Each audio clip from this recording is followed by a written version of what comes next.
Good Meridian.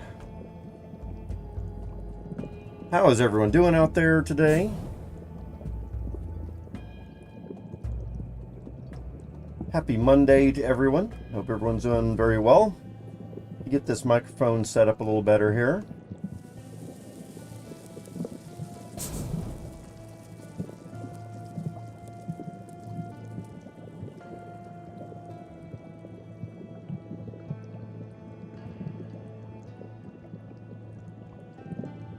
There we go.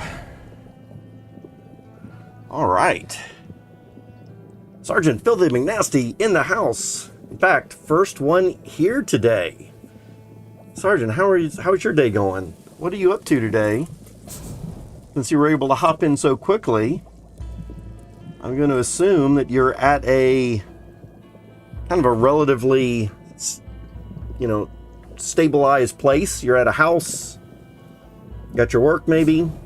You're not driving, I hope. Well, come on in. How are you doing? TuneFed, LFG on Hunk.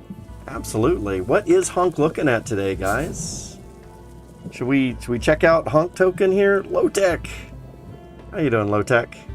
Whoa. Looks like Hunk took a bit of a dip. Not overly concerned about that, of course, because the whole crypto market, I think, is taking a little bit of a dip right now, but good time to buy, I think, right? Isn't that what that means, TuneFed? Good buying opportunities right now. Down to 8.5 cents, down from about 14 cents. Lowtech, what's up, fam? Absolutely. Hey, Lowtech, how have you been doing? Great to see you here in chat. Sergeant says, home, working, but dreading getting sick. Uh-oh, daycare germs may have hit the house. Oh, man. Yeah, I think there's so much stuff going around these days. I've been hearing from a lot more of my friends, a lot more people in the DFK community as well, all over the world and the country, that have been getting hit with something.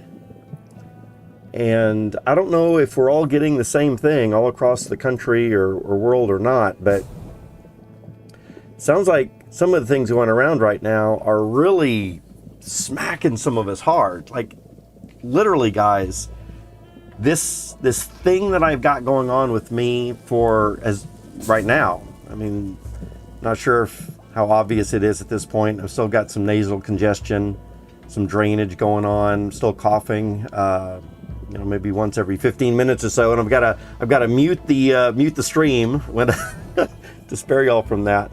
But that stuff was going on around December the 1st, when we were just ending the Central Conference. So that's been 3 weeks. It's almost the 21st. It's almost 3 full weeks of 7 days, right? 21 days almost that's been going on.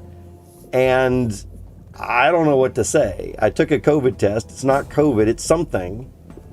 But man, for 3 weeks, usually I don't get sick either. Usually I've got a good, healthy immune system, and I don't really suffer from colds much. I don't get the flu, on all these years or all this kind of stuff.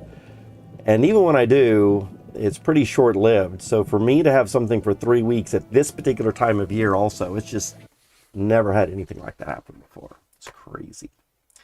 So I don't know what it is, but it is something. So hope everyone out there is doing well and does not pick up whatever this thing is that we're getting right here. Uh-oh, what's going on here? All of a sudden I got kicked out of my music. We can't have that.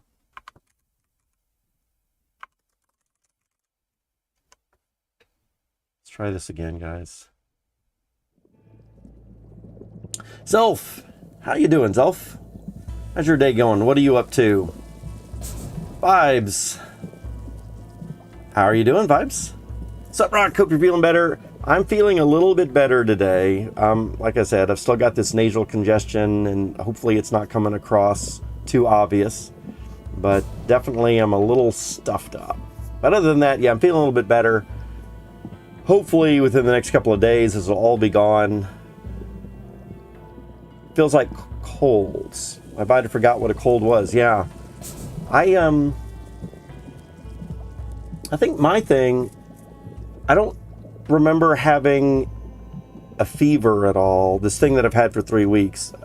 Didn't have a fever. I had a scratchy throat and cough almost the entire time. So I think that's how it kind of started, with a scratchy throat and a cough. And that has been going on full force the entire 3 weeks. It is just insane. And then nasal drippage and blockage almost that entire time as well. Even backed up my ear, I talked a little bit about the ear thing yesterday as well. It seems like you're on an airplane or underwater, and all that kind of stuff. I did have a headache for a little bit of time. No fever though, and no chills or anything like that. So at least it wasn't that bad. But it really was. I even lost my voice for a couple of days in there. All right, let's see. We all have the Mythic Pox. Mythic's Pox. Is that what it is? Did everyone on the Mythic squad get some kind of a Pox thing also? I think a lot of people that went out to Decentral ended up getting something. I know that Grady had something I guess right after he showed up there. And a couple of other people were saying that they had something while they were there at the Decentral conference as well. Rock Herd Raff from AFTK is planning a Midwest meetup at Wisdom. I saw that also. It's like a video. I think they did a video at DFK yesterday, the day before. Anyway, I just watched it this morning, I think. Still trying to get caught up with all this good content that everyone's been putting out over this last couple of weeks. And yeah, I heard about this Midwest meetup, Mall of America. Is that something you may be going to? Sergeant, before 3 weeks ago, I would have said, yeah, I'm all about it. But because I feel that my traveling experience to Decentral really put me down and out for a full month, like it's literally been since it's been 3 weeks right now, then I'm a little concerned about putting myself into that same thing again. But then, of course, I don't want to live in fear either and never go out anywhere. What am I going to say? Like, no, I don't ever want to fly again because there's too much sickies out there. I don't know. I also believe in part of a strong immunity is introducing your body to, more biohazards. We want to say that as well. And so being around that stuff a lot more helps your body to build up this immunity also. So, yeah, it could be that maybe I should be traveling a lot more just to help build up a little bit of stuff. But as far as right now goes, I'm feeling a little hesitant to jump right back out there, like right as soon as I'm starting to feel better. I've been not streaming so much. I felt so bad that it's put me out of streaming for 3 weeks.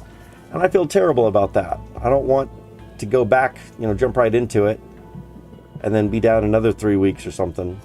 So, I don't know. I might, however, I am or would be more interested in something, getting to a meetup, something maybe next summer. So maybe June, July, August of next year. And that sounds better to go to Wisdom anyway, because honestly, who wants to go to a frozen state in the middle of winter?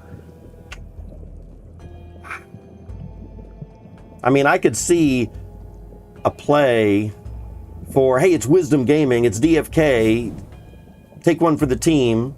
And in that respect, I'd be like, yeah, let's go do it. I'm all for jumping on that bandwagon and fighting or suffering through whatever we need to suffer through to get there and do that. But dude, if we can just wait 5 more months and have a much more fun and happy time, not trudging through a bunch of 2 feet of snow, I'd say just wait 4 months, dude. Just wait 4 months and let's go in the summer. Let's see. Good, just Xmas shopping vibe says. That's good. Oh man, speaking of Christmas shopping, I need to do a little bit of that too. I'm not very big on doing, my whole family, I guess, my immediate family at least, is not really big on Christmas shopping. We get together and we hang out. We appreciate the time spent together. We're big on family time, but we're not necessarily big on the commercialization and the gift spending and the hassling, all that kind of stuff. We feel it's a lot more important to spend time with family and stuff. So I'm actually very happy about that none of us feel obligated to get out there and everybody spend $100 and pass it to your right type of thing and hope that the other person likes what you're getting them. Let's just spend some time together and all that kind of stuff. But yeah, there are a couple of gifts that I do probably need to pick up for some people. The time is getting close. Just scooped up a few Ledger Nano S wallets. Oh, see, that would be a good thing too for some people that like that. I think a lot more people would get, maybe that's something that we should give away. What do y'all think about that? I want to kind of say more people would probably start use wallets if they were given wallets. Tell you what, let's check that out real quick here. Nano Ledger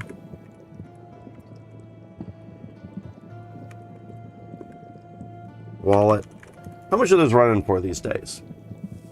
That's still fairly expensive, maybe $50. I mean, I just can't go out and buy 100 of them for people, right? Or even 10.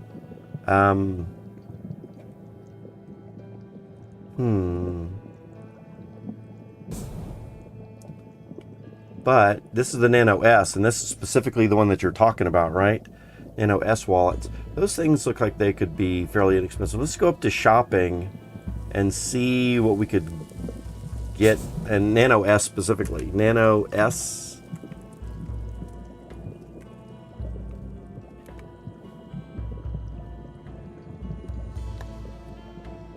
So those things are looking like they could possibly be down to $80, something like that. Even $50 right there. Here's a family pack. Oh, check this out. Get 3 of them for $215 or so.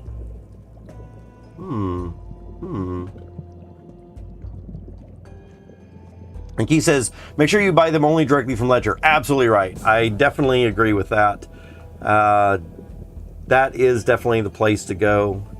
Even though I'm here looking at wherever this is, Amazon or whatever.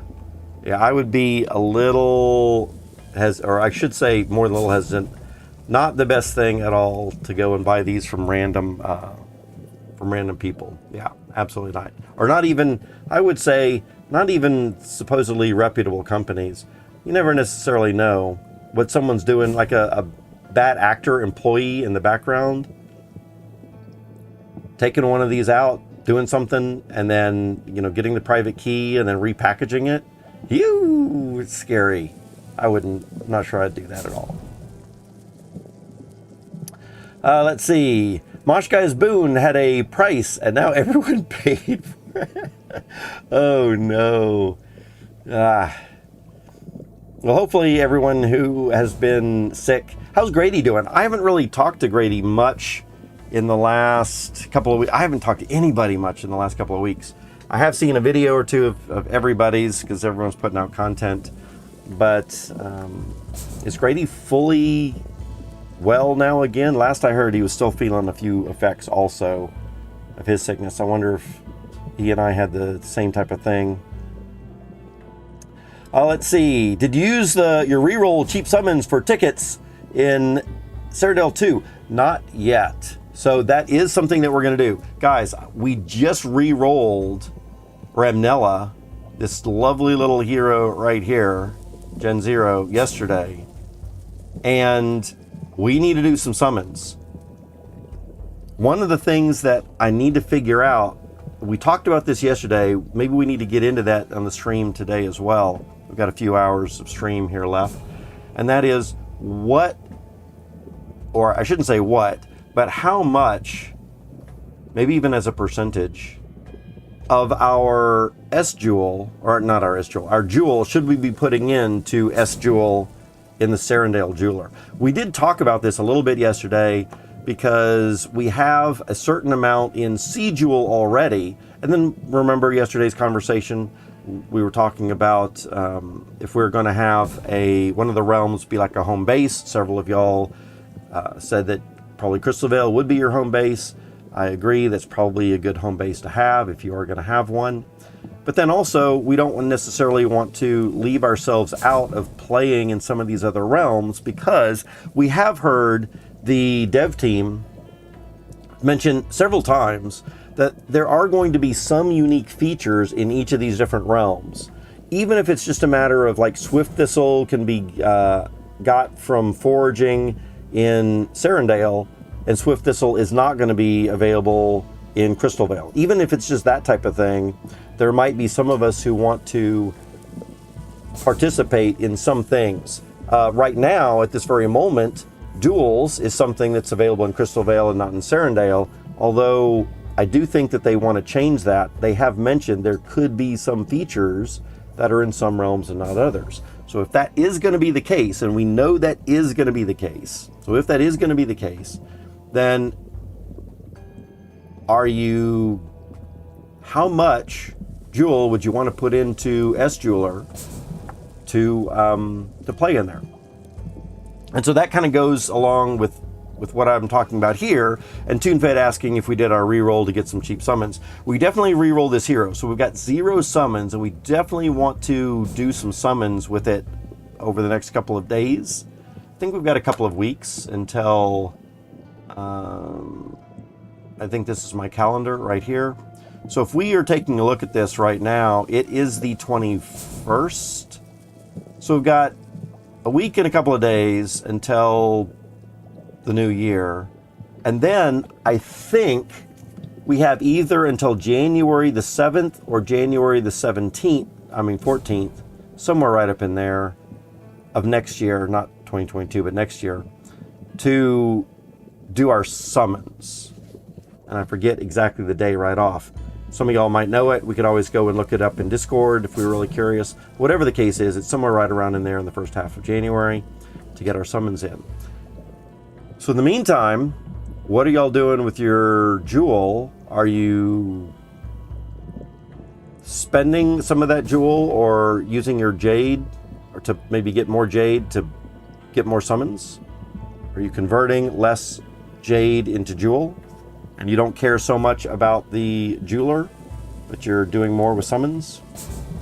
I think for me, if I'm gonna answer this even before I read chat, I would say I want to do some number of summons. I haven't thought about how many summons I want to do. And I am very excited to start doing some summons with these new Gen 0 rerolls that I've done. So TuneFed, maybe we're gonna do a Gen 0 Summons, maybe even more than one today as well. What do y'all say?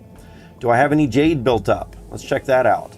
I got 218 that looks like crystal here in Serendale. Let's hop over to the Clayton blockchain and see what we got going on over here. Let's refresh this.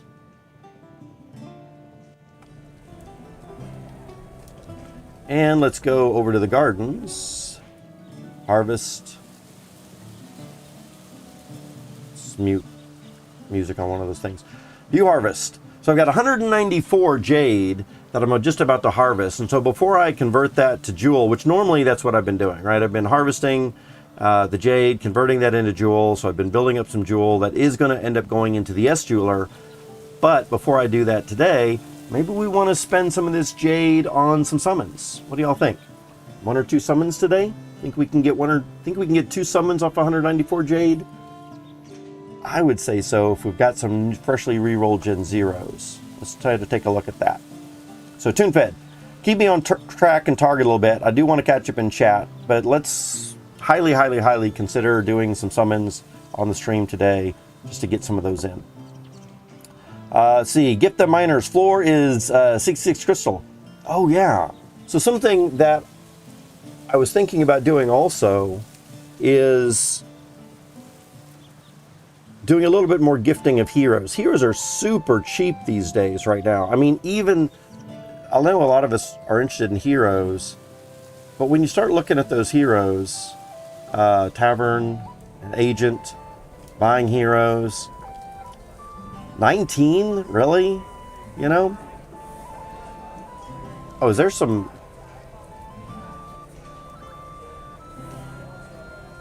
Let's turn off that extra audio there. That was interesting, ambient sounds. So if you're looking at that, 19 Jade, I think, is what we're looking at here, right? 19 Jade. Of course, these are absolute floor. But 19 Jade, and Jade is worth what these days? Let's just take a quick look. 23 cents, right? So what does that mean? 19 Jade times 0.23. You're looking at $4.30, guys. $4.30 USD for a hero. Are you kidding me? I mean, I'd be willing to hand out quite a few of those. Stuff several of these in y'all's Christmas stockings. I need to get some more fiat into DFK, obviously. But yeah, I think giving out some heroes could be a good thing. Of course, and this is what I'm talking about as far as me personally not being super hyped up on Christmas as far as a gift giving thing. Because if someone really wants a hero, then at $5, you know, why aren't you buying your heroes? Why aren't you buying your own heroes? Of course, there's something to be said for the fun of gift giving, right? Which I definitely agree with. But if you're buying a hero for somebody else, they might be like, well, I appreciate the thought, but you know, this particular floor hero is not really something that I was looking for. But if you do put some thought into it, I think that could be a great gift. Yeah, $40 gift. If you are looking something a little bit higher than floor level, then yeah, I think that could be a good thing. Or Vibes, if you were talking about a nano or a cheap nano on sale, then that too, absolutely. Let's see. The new Stacks product come out in March, so they're cheaper now. Yeah, I think there we're talking about the nano stuff. Make sure to only buy them directly from Ledger. That's true. Some people may be wary of getting a wallet as a gift. Oh yeah, that's true. Do not accept a gift. Do not accept, even if it's from me, guys. I mean, yeah, I'm not going to be digging in there and getting private keys, but dude, if somebody accepted a wallet gift directly from me, like me handing it to them, or I could have tampered with it or anything like that, I would not be hurt at all or offended at all if someone turned back around and said, hey, Rock, I love you, man, but I can't accept this. I would not be hurt one single bit. Make sure that you get that stuff directly from the manufacturers, right? Because yeah, it's just, I don't think I'd actually hand out gifts directly from me either. I mean, if I was going to be sending gifts for something like Ledgers or whatever, I would be having it directly shipped from the manufacturer to y'all. It would never go through me as a third party, because man, I just would not want to put anyone in that position. And imagine how you'd feel, or I'm trying to imagine how I would feel if I gave someone a hardware wallet and then they didn't know what they were doing with it, or they made a mistake with it and they lost their crypto in some kind of way. Maybe they did something foolish or silly. I don't know what you'd have to do to lose your private keys on your hardware wallet as an example. But if you lost that and then there was even any inkling of suspicion, like, hey, somehow my hardware wallet got drained and I got this one from Rock, I'd be like, oh man, that really, I mean, I would not want that pressure on me either, you know. So I think it's better just to get it directly from the manufacturer. Don't be giving out gifts if it goes through you. If you can have it directly shipped to someone else, do it that way. Yeah, all good points. Lowtech, I got an NOS Plus, love it, works great. DFK, MetaMask, awesome. Yeah, so that sounds good. I do not have a Nano yet at all, but it's definitely good to hear that. In fact, I might even want to play around with one of those. Maybe I'll get a couple and test them out. Not only for myself, but, you know, people like my sister and my partner and all this other kind of stuff, I think it's fine to give it to those people probably. Just be wary of all that. Grady isn't even full well yet. That's just insane. Yeah, I think he was more sick earlier or before any of us got sick. So for him to not still be sick, maybe we also have a full another week to go on top of that. Yikes, it's not good. He was asking about you on the stream. Oh yeah, I saw that stream a couple of days ago. That was one of the things I was like, man, I do need to get back in here. Definitely did not want to be away from, I did not want to be away from streaming for as long as I had, but man, I've been wrecked. So, and still not fully up to speed. I'm waiting for rewards perks to go live before I stake any jewel. Yes, low tech. So one of the things that's very, and low tech, let me get your impression on this too. And let me finish reading your whole statement here. Been looking for hero deals, 10 of 10s, good questers, heroes. Okay. Also been getting some pets while it's still cheap. I think prices will go nuts once you compare with heroes. That is absolutely true. Pets are going to go nuts. I would be looking for those pets early on right now as well. But here's the thing, low tech. So I definitely agree with you that I want to wait before dumping a whole bunch of stuff into the S Jeweler. Since I've already put 10,000 C Jewel, I think that's place I'm going to call home base. I'm pretty sure that the 10,000 Jewel that I put into C Jewel on Crystal Veil is going to let me do pretty much anything that I want to do as far as power-ups there. But here's the thing. We only have like 3 more days until the end of the 21st to put money into the Serendale Jeweler to qualify for the raffle tickets for S Jewel entries.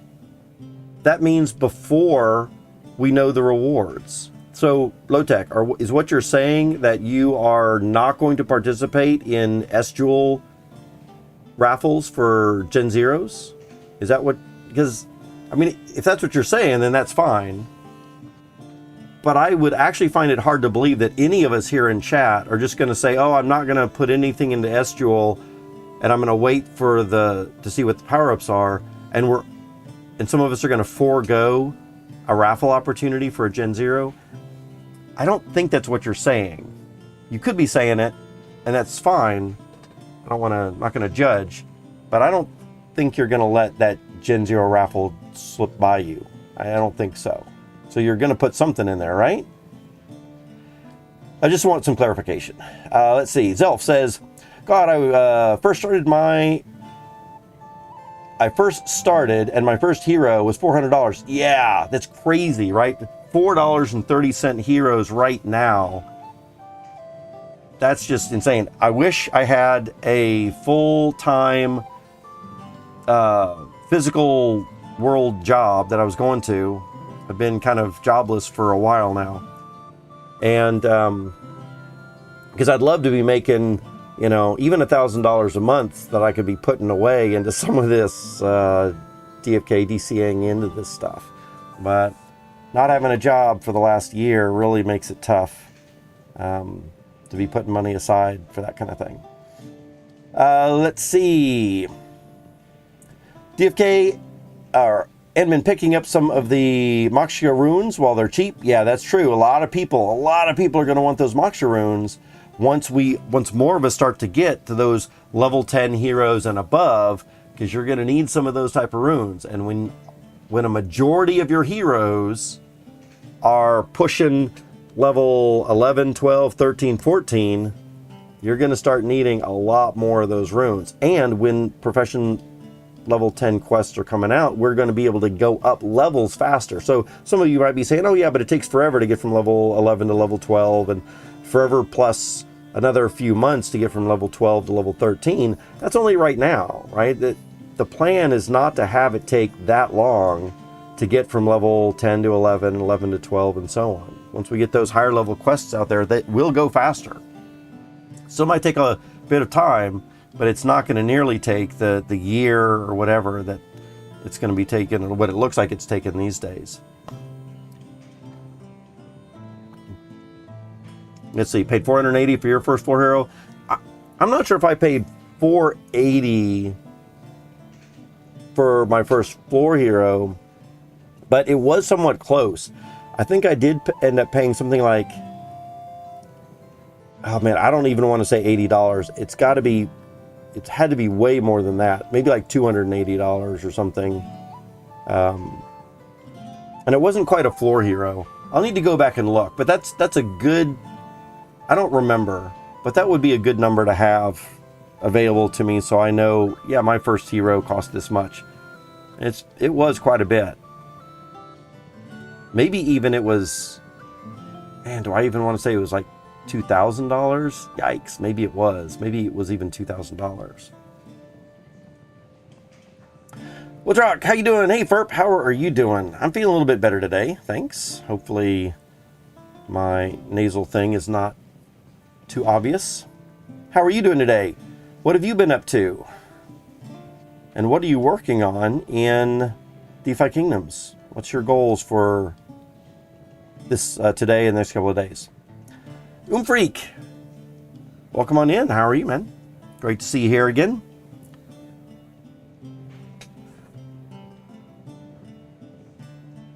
Let's see, Sergeant says, waiting till last minute to lock up Estual. Man, yeah, I need to get into that soon. So, look at this, what's going on right here. Why do you think that Jade, just in the last couple hours, what is this, the last 2 hours, it's taken such a big dip? I want to say, and of course, I don't know, this is a pretty high volume right here, right? Probably from just one person, come to think of it. This was what time? This was like 1 o'clock. So if we scroll back and scroll back and scroll back.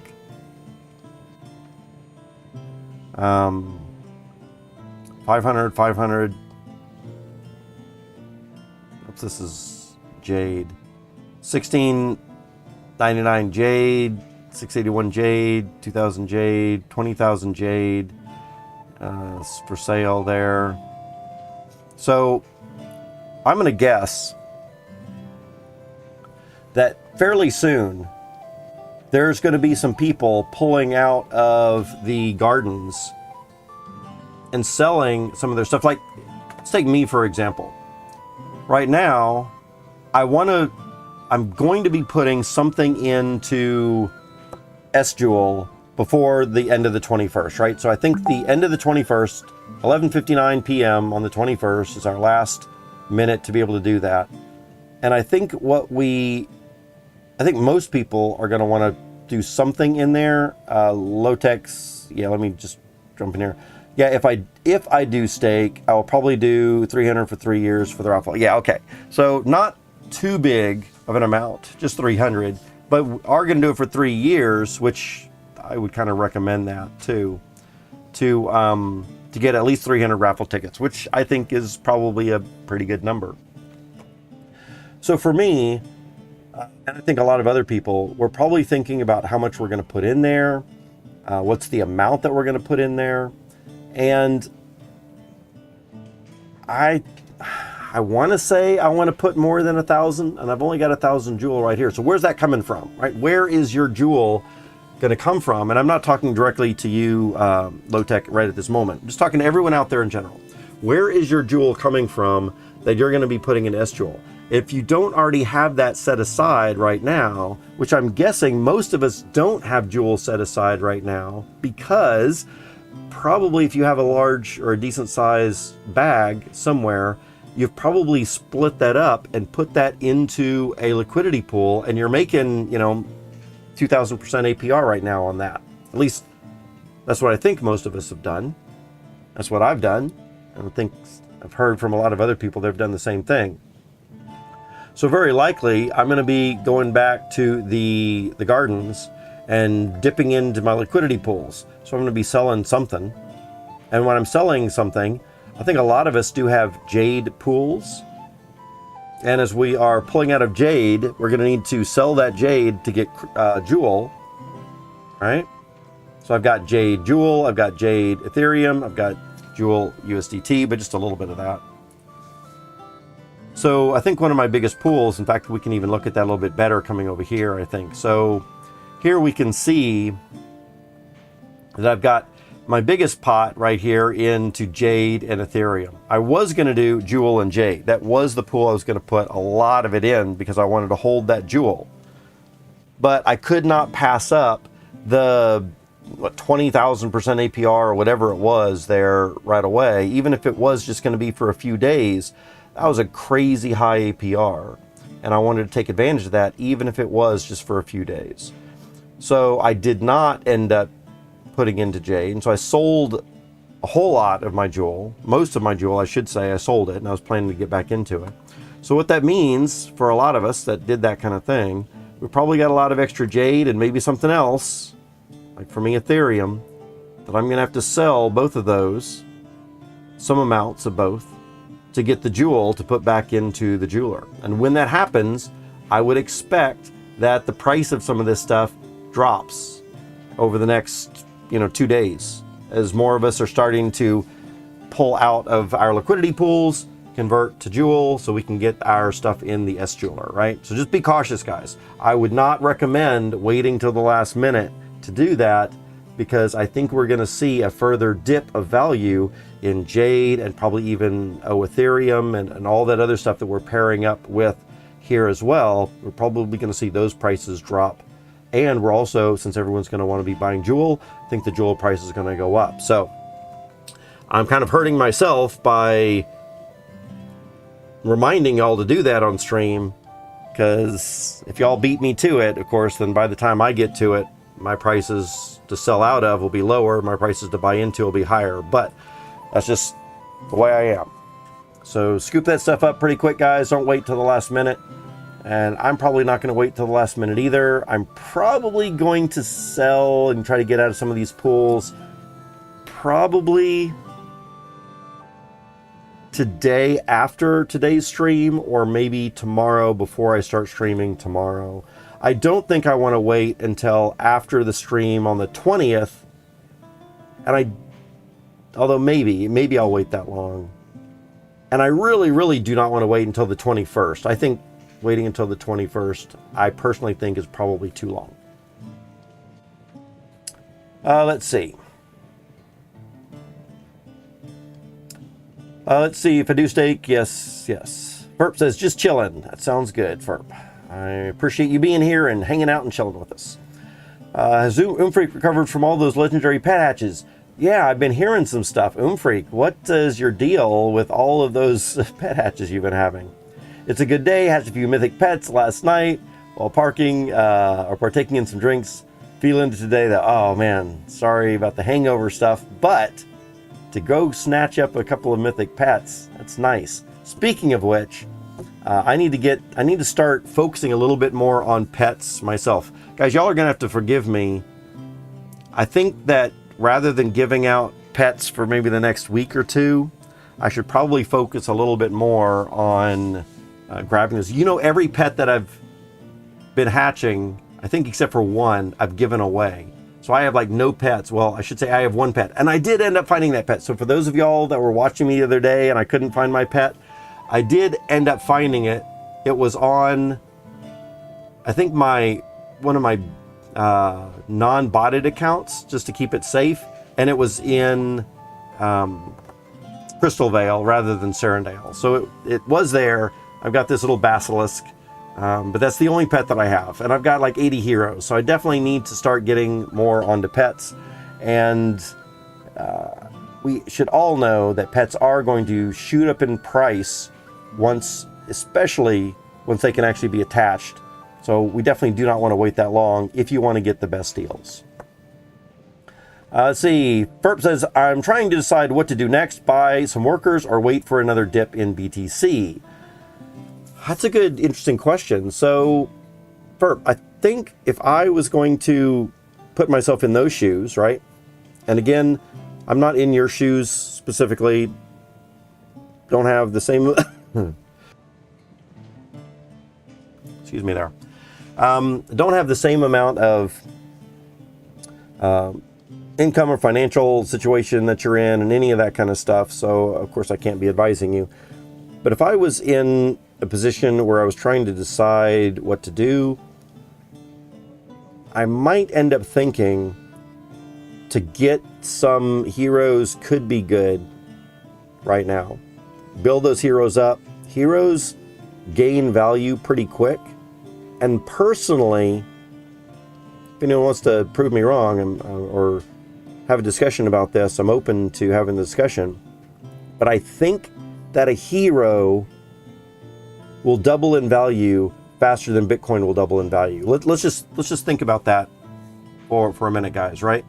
So you've got Bitcoin right here, and Bitcoin is currently at 16,000. So if you want to double Bitcoin, you're going to have to get up to 32,000. That means going from, let's zoom in on this a little bit.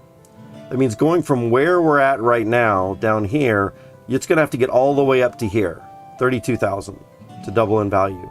What's the likelihood, or how many months do you think it might take to get Bitcoin to double in value, right? Whereas if a hero right now is,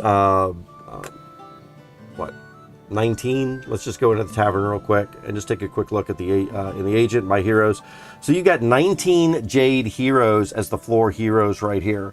How long do you think it's going to take to get up to level 5, 6, 7, something like that, right? So if we come over here, let's reset this and look at level 7 heroes as an example and say apply. Then there is 36. That's just about double, right? So a level 7 hero, how long does it take to get up to level 7, guys? So you could double your value in that amount of time. And I'm pretty sure if I go and look at one of my charts that we can get up to level 7 from what I've seen. Let's check this out here real quick. Getting up to level 7 right there. This is a number of days. So we're looking at maybe 3 months. So you could double your value from some floor heroes to level 7 floor heroes, from level 1 floor heroes to level 7 floor heroes in about 3 months. I don't think Bitcoin's going to do that. So if you're looking for that money and to increase your bag, that's kind of one of the ways that I would look at it, or one of the ways you could look at it. I don't want to say people have to look at it that way. And there's lots of other factors also. But one thing to do also for anybody, why not buy a floor hero, get it up to level 7, 8, 9, even level 10, and then sell it, and then buy Bitcoin, like purposefully have, I'm buying this hero right here. So you know, this hero, and this hero are specific heroes that I'm buying right now, and I am going to level them up, you know, hardcore, press on that daily, and then when these heroes get to level 7, 8, 9, 10, whatever you want to do, then say these heroes are designated to be sold for Bitcoin. Boom. And then you've got your Bitcoin, and you've probably got a larger bag of Bitcoin by doing that than you would if you just bought Bitcoin now and held it for the 4 months and hoped for the best there, right? Because here with leveling up heroes, rather than hoping that Bitcoin is going to double in value over the next 4 months, and you're at the mercy of whatever the market, the global, the macro market's doing out there, you have an active, you are actively participating in the gain that you are going to see. And as long as you're leveling up that hero, you know for a fact that hero is going to be worth more next month, the month after that, the month after that, right? Because you're actively working on that. And we can see that value going up. It is possible, of course, that, if Jade were to drop in value by half, then maybe the $4 that you're spending now for a hero, maybe those same heroes would sell for $2. But in that particular case, I would just say, wait to sell, because I don't think heroes are going to stay that low. I think they're going to go up. So that's a couple of ideas or insights that I might throw out there. Again, not a financial advisor, probably get you wrecked, but a couple of things to at least keep in mind and chat with some other people about. DNK style, what would you recommend for a low investing player? So that's a good point too. If you've got a little bit of money, a couple of things that I would say, and maybe it's even the same type of thing. I don't know how much US dollars you're talking about putting in, but if it was me, if I had a little amount of money right now, just as I said with these heroes, these floor heroes, right? If you can buy these floor heroes right now at like less than $5 each, let's say you've got $20. Let's say you just have 20 US dollars to spend, right? Let's take a look at a couple of things. Right now, we could buy, at less than $1, we could buy 4 floor heroes, and let's say that we could double their value in about 4 months or so, 4 or 5 months, and then just plan on selling them. And if you go in with that mindset, I'm buying these 4 heroes at $5 each, and whatever they are in 5 months, I'm going to sell them, and you go in with that attitude, then you should have some amount higher value in those 5 months. And you've been leveling them up, and you get them up to level 7, 8, 9, and so on. I don't think you can hit level 10 in 4 months, but maybe in 6 months. At any rate, that's one thing that you could do. And then let's say that $20 of US value would turn into $40 because you've doubled your value, right? So let's think about that. Something else that you could do is, let's go over into the gardens and see what the gardens are looking at like today. Gardens, seed box, and we're looking at about 3,000% APR on that one. 2,800, 2,700, 2,600. So there are some pools that you could get into that are about 25. Let's be a little bit on the conservative side or the lower side, right? We don't want to look too much at pie in the sky or look at things too generously and then not meet those standards. So when we see 2,900, when we see 2,800 and 2,700, let's say even lower. Let's say 2,500 is something that we could at least look at for a little bit, right? So let's scroll down here. I've already done this on stream many times. So let's say that you've got $20, that same $20 that we took a look at, and now we've got 2,500% APR right here. Then in a week, you'd have $10. And in 2 weeks, you'd have about $20. So you could double your value in about 2 weeks. Is that what we're seeing? Right? So let's put in another thing. At $20, at 2,500% APR, then you're getting about $1.37 a day. So let's do something here. I don't think that 25, and something else that we definitely need to keep in mind, I don't think that 2,500% APR is going to last an entire month. I think that the APRs are going to continue to drop. We have to keep that in mind. So maybe we want to lower this to 2,000%, being even more conservative. You're still making $1 a day gains, right? And so in a week, you'd have $7, and in 2 weeks, you'd have $14, and $14 isn't too far off from the $20 you put in. So you're really talking like almost doubling your value in about 2, 3, 4 weeks. Even if you gave yourself more time, 3 weeks, 4 weeks, right? Even at a lower percent APR, you're going to make that $20 back much faster. So if I had, because I can't give financial advice, so let me put it into my shoes.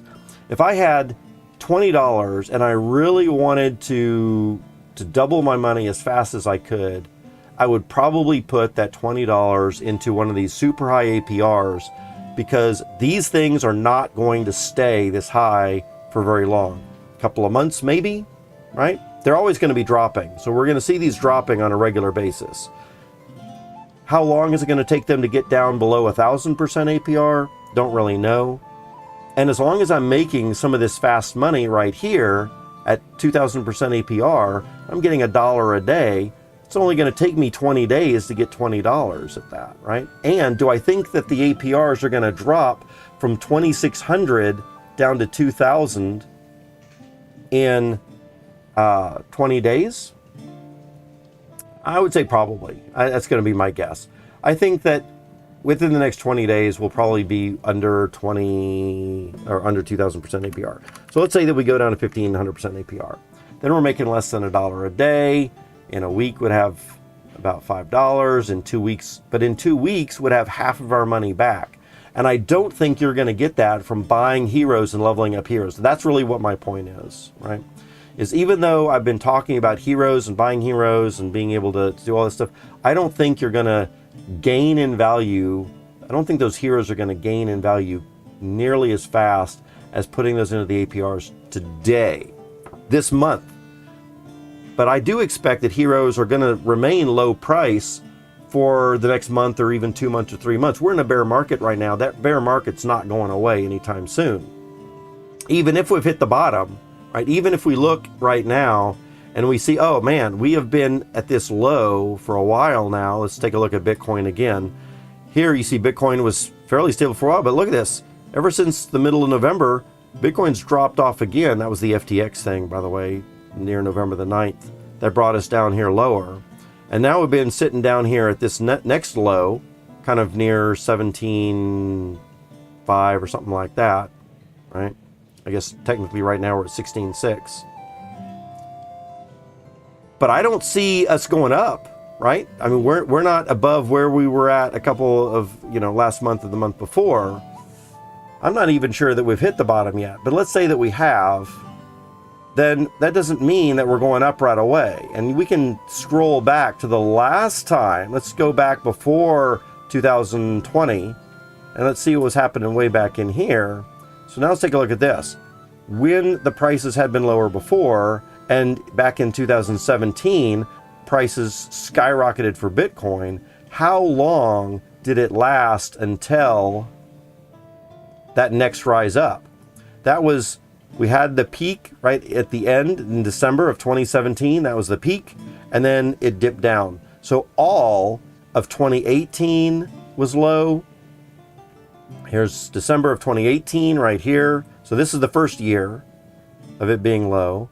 And then all of 2019. So here's December of 2019. It's a little bit better than this low right here, but it's still not nearly up to what it was before. Right? It's 2019, and then all the way up through 2020, finally, right around in here in 2020, we start to see a rise. So that was really all of 2018, all of 2019, all 20. That's all 3 years, or at least 2 years. And then on that last year, we saw a little bit of gains. If we go back further and look at the last time, even before that, so let's zoom in here. Bitcoin was low back in 2013, near the end of 2013, around here, October, November, December of 2013, we saw our big peak. And then all the way through 2014, all the way through 2015, and all the way, and then so at the end of 2015, that's 2 full years of being down. And then finally in 2016, we started to see a rise right here. So 2016 was this little bit right in here. So it was still 2 full years down. I'm going to say, this is only our first year. So I'm going to say we probably have a whole other year of bear market stuff before we get out of this. It might be the bottom. It's possible. And where I'm going with all that, to keep us on track, is heroes are probably still going to be $5, $6, $4, something like that over the next year as well. It's not as crucial that you buy heroes today and the value is going to shoot up over the next year. It is more crucial that you get into the APRs today because those APRs aren't going to be around in 2 more months. That's what I'm really getting at. Let's see. Hangovers are much better when you have Mythy pets. Absolutely right, Crypto Keith. Cannot help that at all. Everything's better with a few Mythy pets, right? Lotech says, I've been taking all my Jade rewards and converting to Jewel since Jade is higher than Jewel right now. Yep, absolutely. That's what I've been doing as well. Just about every day I get in there and convert my Jade to Jewel. Let's see. We'll likely continue to do that until Jade is less than Jewel. Doing that instead of compounding. Yes, I would definitely agree with that. So I've been doing the same thing. I've not been recompounding into the liquidity pools, although would be a massively huge argument to say that if we are making 1,000% APR right now, even putting an extra $20 in today, and you can double that in another week, man alive, I would say, again, I can't give any recommendations, but if anybody is recompounding right now, I would say good for you. You're probably making some bank, and that's probably the best financial move at face value right there, is just to do a recompound.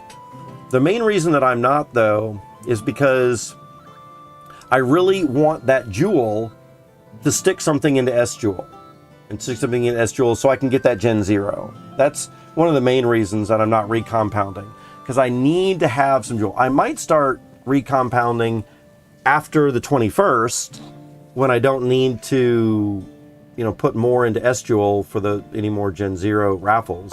Maybe I'll think about that. But yeah, right now, as it goes, I just need that Jewel. And Jewel, of course, ultimately will be more valuable than Jade, which is another reason that I want to make sure that I've got a decent amount of Jewel and I'm not recompounding it. Because at some point, Jewel and Jade are going to flip, and Jewel will be worth more than Jade. We just don't know exactly when that's going to be. So it might be better to be ahead of that game and more prepared. So absolutely, I think Low Tech has a good strategy there. Again, everyone's different. Everyone's going to play different. I could definitely see recompounding could be a really good play as well. Let's see. Bingo, hidden utility, pets that exist already. Absolutely right. Yeah, pets do exist already, and that is going to be a really good utility. Or they are going to have really good utility. I'm only in the Jade Clay Pool, waiting to get around 5K locked Jade, and then I'm going to exit. Oh, yeah. So, Low Tech, if you do not have a whole lot of locked Jade right now, I might say, like under 5,000, and this goes to everybody, be super, super careful about when you pull out of your liquidity pool. 5K is something that we could shoot for, but let me take a look at something here real quick. Let me look on this other screen. I've got an interesting little chart that I want to show y'all. Oh, maybe it's not in this section. Let's go into screenshots. Oh, that is screenshots. Into pictures. Ah, here it is. Let me pull this over so y'all can see it. Oops, not that window. This window right here. So I think everyone is aware of this. I'm not sure if there's an infographic about this yet or not, or where this is. This was something I saw from somewhere and I snagged it. But this is the number of miners that you need based on how much locked crystal you have. And of course, it's going to apply the same for locked Jade as well, right? So if you've only got 0 to 833 locked Jade or locked crystal, then you need up to 3 miners. If you've got 833 to 1600 or so, you're going to need 6 miners. You're going to need 9 miners for this amount of Jade or crystal. You're going to need 12, 15, and 18. And that goes up to the maximum. You need at least 5,000 locked whatever, crystal, Jade, is required for the maximum rewards. And I think, Low Tech, that's why you said you're going to pull out around 5K, right? I think that's what it is. If you have a different reason, then let me know. But I think that's what this is, because you know probably that there is this 5,000 locked balance. Here's what I want y'all to keep in mind. I would not recommend pulling out right at 5,000. Why? Because if you've got 18 miners and you're waiting for that 5,000 value to get pulled out, you're going to start mining some of that immediately right away. And so the first or second or third day, you're already going to be less than 5,000 if you pull out right at 5,000. So I might suggest wait as long as you can over 5,000, because that means, like, let's say you waited until 7,000 or 10,000. That means you'll have a lot more days to be pulling out the maximum. So as you go from 9,000, and you're mining from 9,000 down to 8,000, and then you got 8,000, you keep mining that down to 7,000, keep mining that down to 6,000. Then all of those days that it's taking you to mine that, you're going to be able to pull out the maximum rewards. And as long as you can wait, as long as you can afford to wait, I would say keep building that up as long as you can. Don't just wait for the 5,000, because then very quickly you're not going to need those 18 miners anymore. If you just wait for 5,000, then it's not going to be too long before you have 4,100. Then you only need 15 miners. Then 3 of your miners are going to waste. And then it won't be too much longer before now 6 of your miners are going to waste. And then 9 of your miners are going to waste, and so on. So if you can wait, I would recommend doing that. Let's see. Rocket Away teacher not following his own lesson. Oh man, yeah. So sometimes it's really hard to sometimes take your own advice on some things, and all of us are a little bit different. If I think, and if I sit back and think, even as the example of, it's probably financially better to be recompounding right now rather than buying heroes or just sitting on sitting on jade or converting my jade into a jewel right now. I am not making the best financial decisions, which is another reason, guys, why y'all should not listen to my financial advice. Hear the things that I'm saying, take that stuff that I'm saying, and recognize that I'm not necessarily doing the best things that should be done. And even some of the things that might be the best financial action, which would be probably to recompound, there could be a whole bunch of other factors in as well. So, like I said, listen to the things that I'm saying, talk with other people about what they think about that kind of stuff. And it's not just me, it's everyone who's saying things in chat or on other content creators.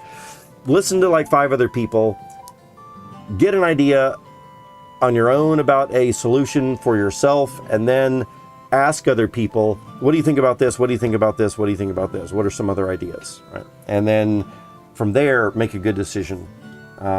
Based on what a lot of other people are saying. Let's see, I've been getting cheap pets that have combat bonus. Can't really, why can't I read? Figure, I can't really go wrong with these. Get the craft bonuses and combat bonuses, I think makes for a versatile pet. Absolutely right.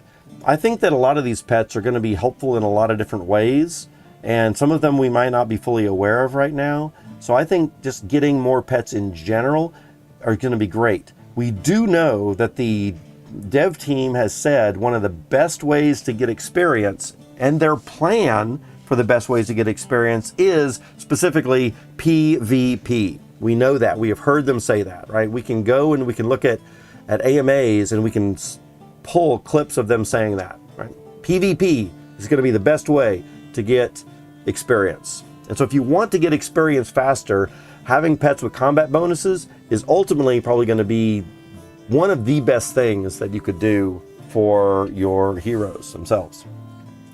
But there will be other ways to get experience, and there will be other aspects to the game. And so having a bunch of other pets and pets that can do multiple things definitely is going to make you more versatile. And I think that's going to be a really good thing too. I would say for me personally, I think I'm going to have more fun in the game if I'm more versatile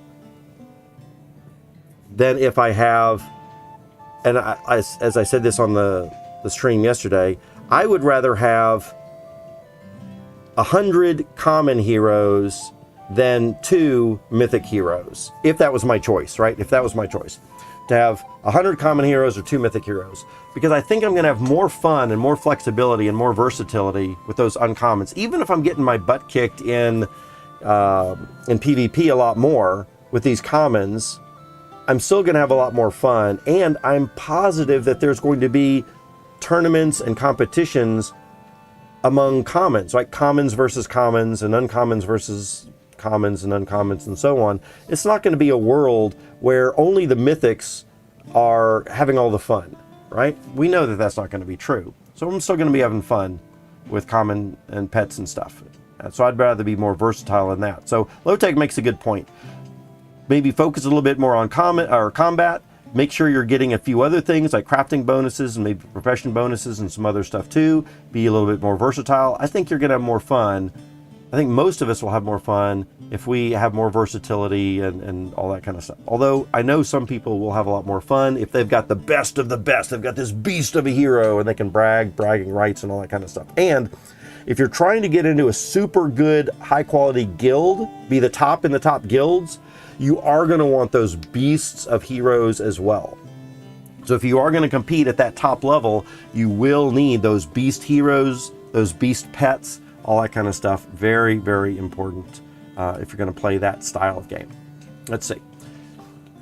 After that Workhorse AMA, I feel more bullish on heroes than I did before. I do too, Sergeant. I think heroes are good. Sweeping the floor on a regular basis could be good. Perp says, I meant wait for the dip in BTC, then buy some. Oh, buy some more workers. Oh. So you're talking about waiting for a dip in Bitcoin and then buy some more workers. Oh, yeah, okay.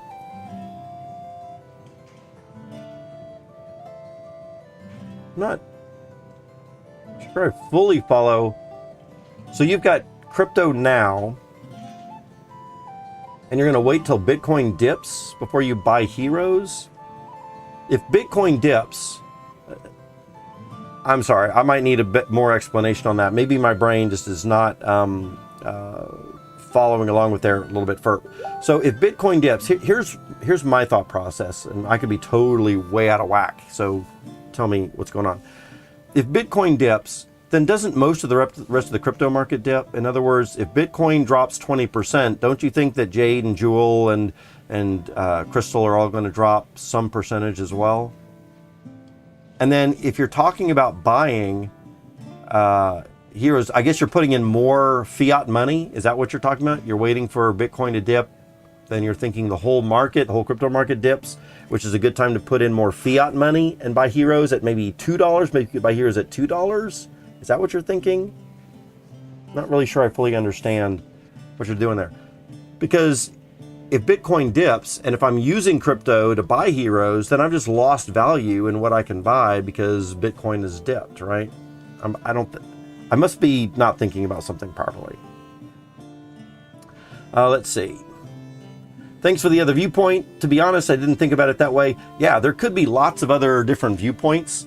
And again, just take a little bit about what I said, talk to other people, get a lot of input from a lot of people. That's what I would really say. I love the conversations in chat with all of y'all having different opinions, because I also make my decisions from what a lot of people say in chat, and I could have one viewpoint very easily. Somebody could say something in chat and I'm like, ooh, wow, I hadn't thought about that. Or, oh, that is something that I vaguely thought about. I didn't think it was that big of a deal. But if other people are seeing that, then maybe I should think about that more too. So I really love it when each of us can kind of toss ideas back and forth. And this is one of the reasons I really, Ferb, I know that you're kind of new here, and I think there was some conversation a couple of days ago about just being part of the community, and you're gonna learn a lot just being around and being in here. And this is exactly one of those things, right? I think that a lot of us learn a whole lot of things from just being here and hanging out. It's great to have you here. It's great to have all of you here. But this is what makes it fun, indeed. Let's see. For a low number of heroes, like for me, example, would you recommend XRN pools or just use them myself? Use them yourself. So here's the deal. Well, I take that back. I think every person's different, and I don't want to give a suggestion that doesn't meet every person. If you are a busy person, let's say you're a 9-to-5 business guy, girl, whatever, and you are trying to, and you don't have time to quest your heroes on a regular basis. You've got kids, you've got a family, you've got a partner that needs time, you're doing other things, and you don't have time to really quest your heroes, then maybe doing something like putting into XRN would ultimately be a little bit better, because at least that way your heroes are automatically doing things, they're getting some value and all this kind of stuff, right? And if that's the case, I would say Having a tool that automatically quests your heroes is better than your hero just sitting in your wallet, sitting not doing anything for hours and hours or days at a time, right? However, if you have the time to go and be on that, and it's not like you have to quest every single minute of the day. Like Grady has had some videos where he's saying, you know, you need to make sure that they never have any more than the stamina. That is a really good thing to do, right? You should always make sure that your heroes don't have full stamina bars. But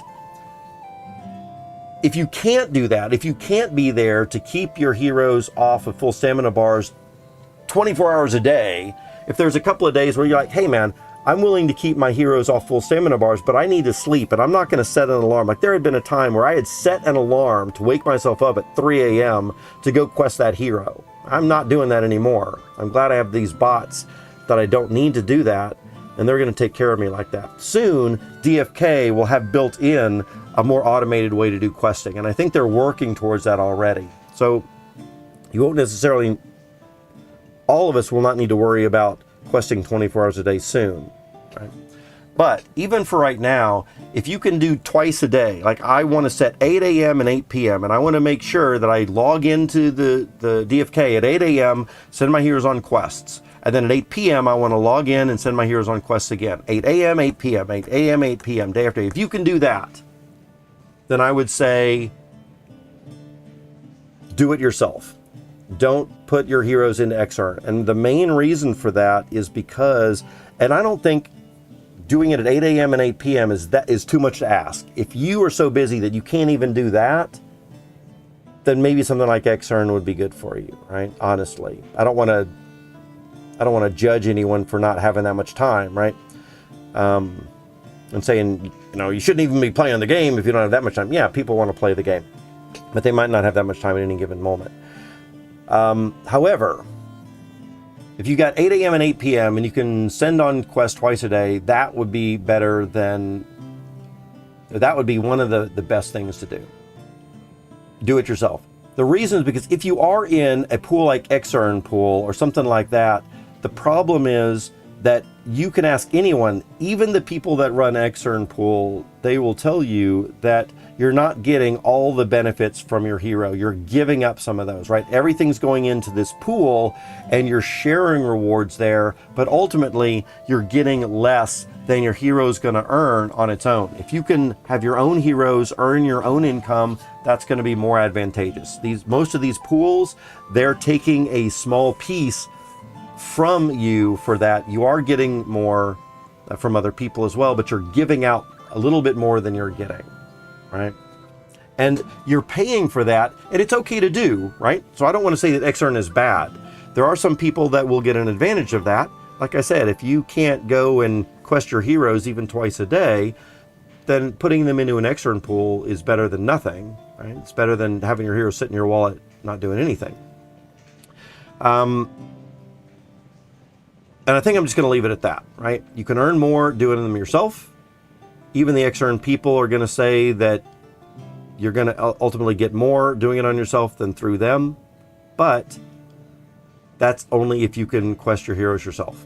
Hey, Efex, what's up? How you doing, man? Yeah, I pulled out today around 7-8K. Wow. But thinking about putting it in at about 100 USDT Jade because I have that pool on another account and it gets me about 60 to 70 locked a day. Yes. So this is another great example. I mean, this is a lot of recompounded interest that I think some of us might be overlooking. I'm purposefully not doing it just because I want that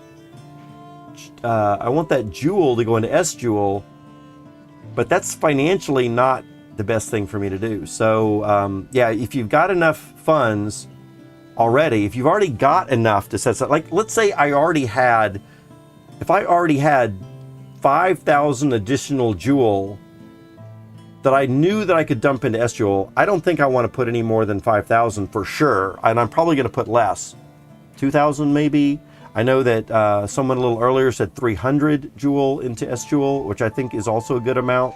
That'll get you 300 raffle tickets for 3 years. So I think all that could be good. But 5,000 would be probably the max that I would even think about putting in. And probably 2,000 sounds about good. If I already had that off on the side, then definitely I would be recompounding all the rest of the stuff. But because I don't have that 2,000 Joule right now, I'm having to pull out. Let's take a look at this also, because I'm in a really bad financial situation myself right now. Some of y'all might not be in a bad situation as I am. So let's say that we want to have 2,000 Joule, and right now Joule is what? Is Joule 20 cents? Let's just say multiply this by 0.20 cents. That's only $400. So when I look at it like that, I've got to laugh at myself. I'm talking about, I don't even have an additional $400 to put in to buy that 2,000 Joule that I want to put into S-Joule. I don't have that much right now in fiat to plug in. However, when I was teaching the computer classes that I was teaching, I was making about $4,000 a week. And so to be able to put $400 into something right now would be a no-brainer. I just, oh yeah, I'm going to take a small amount of my paycheck and plug it in there. I think most people that have jobs, well-paying jobs, let me also say, in first world countries too. Let me qualify that. I mean, if you're in the Philippines or Indonesia or Thailand or something like that, $400 is a lot of money. I will say that. But for computer and tech jobs here in the United States or other first world countries, you can probably scrounge together $400 pretty easily, right? And so for that, I would say I'd put in a fresh $400, and then I wouldn't have to worry, and then I would be recompounding the rest of that stuff on a regular basis if I had that available. But because I don't at the moment, $400 is, it's rough for me to do myself right now. And I mine a little less than that a day. Yeah. And so you've also got miners going at it. That's really good too.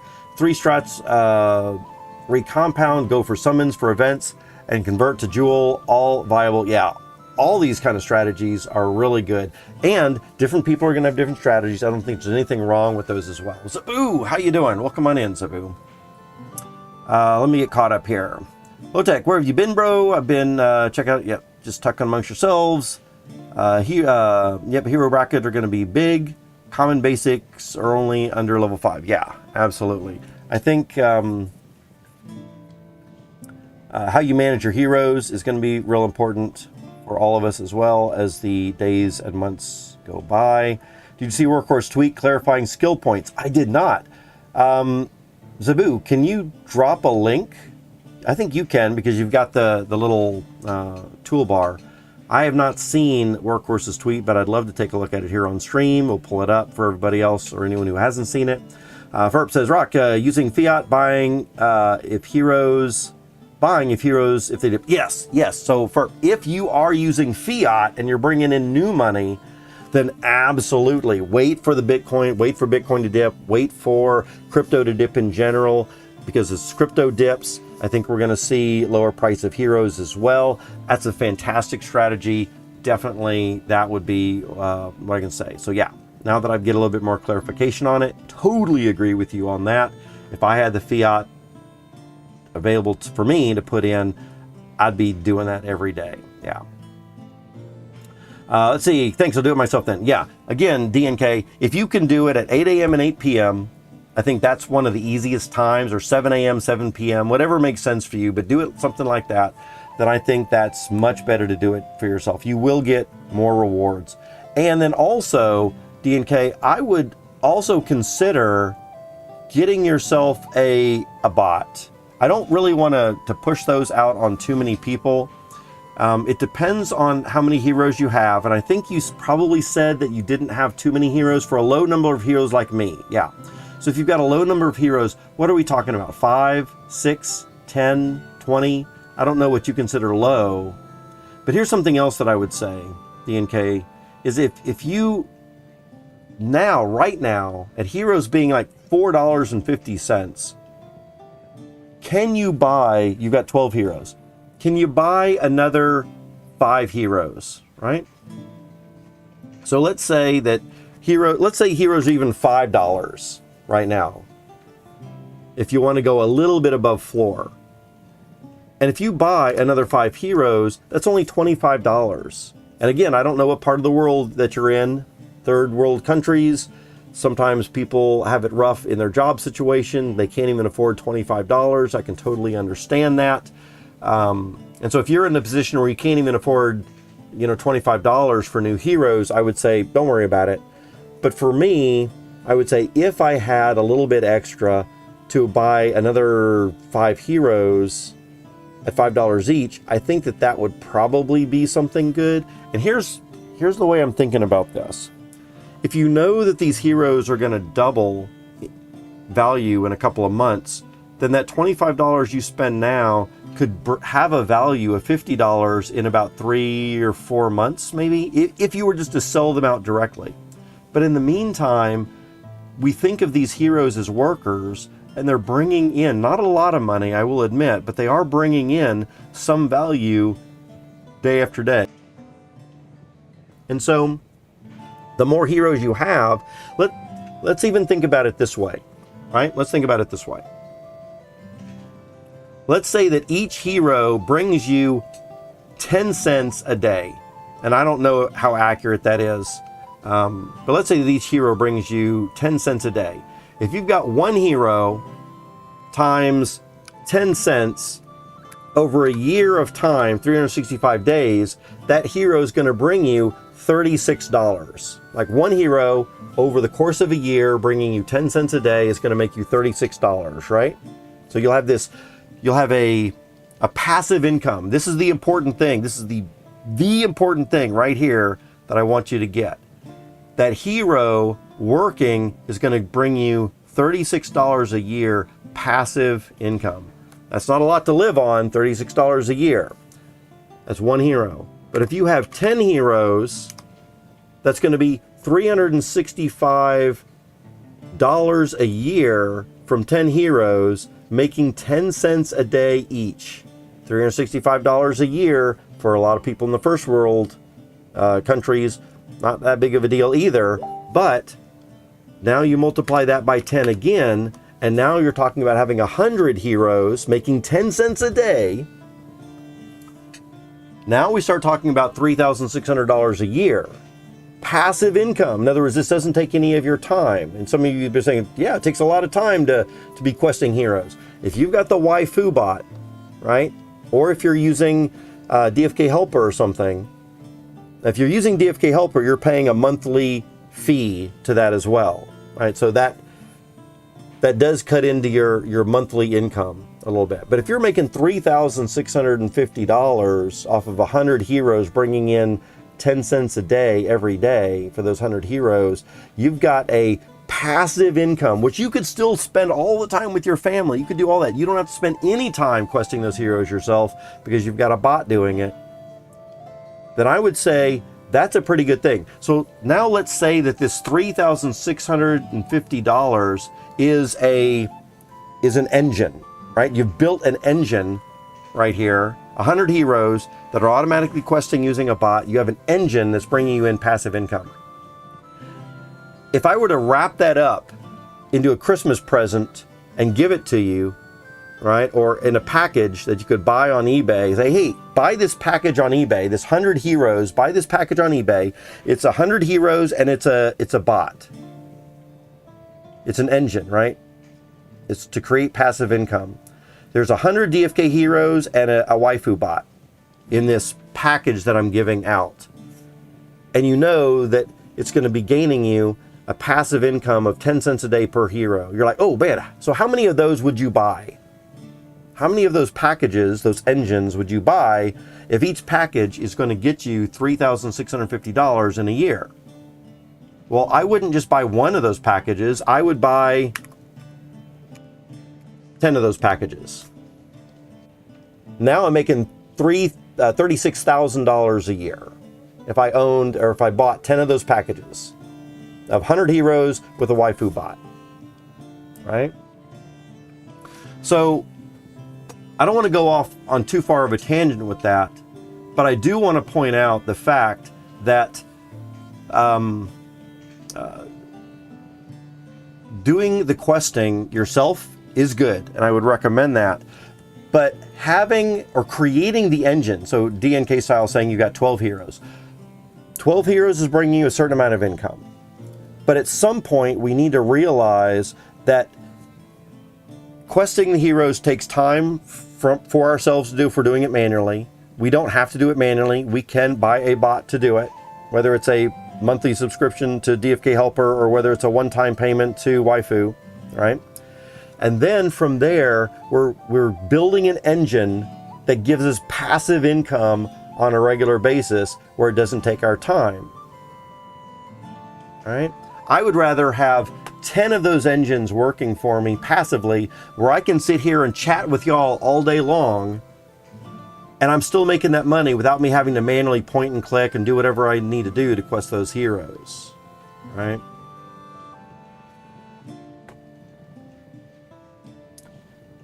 So in that aspect, I would say, let's at least think or consider about building up our number of heroes, and let's also consider about getting a bot that does that for us automatically so it doesn't take our time.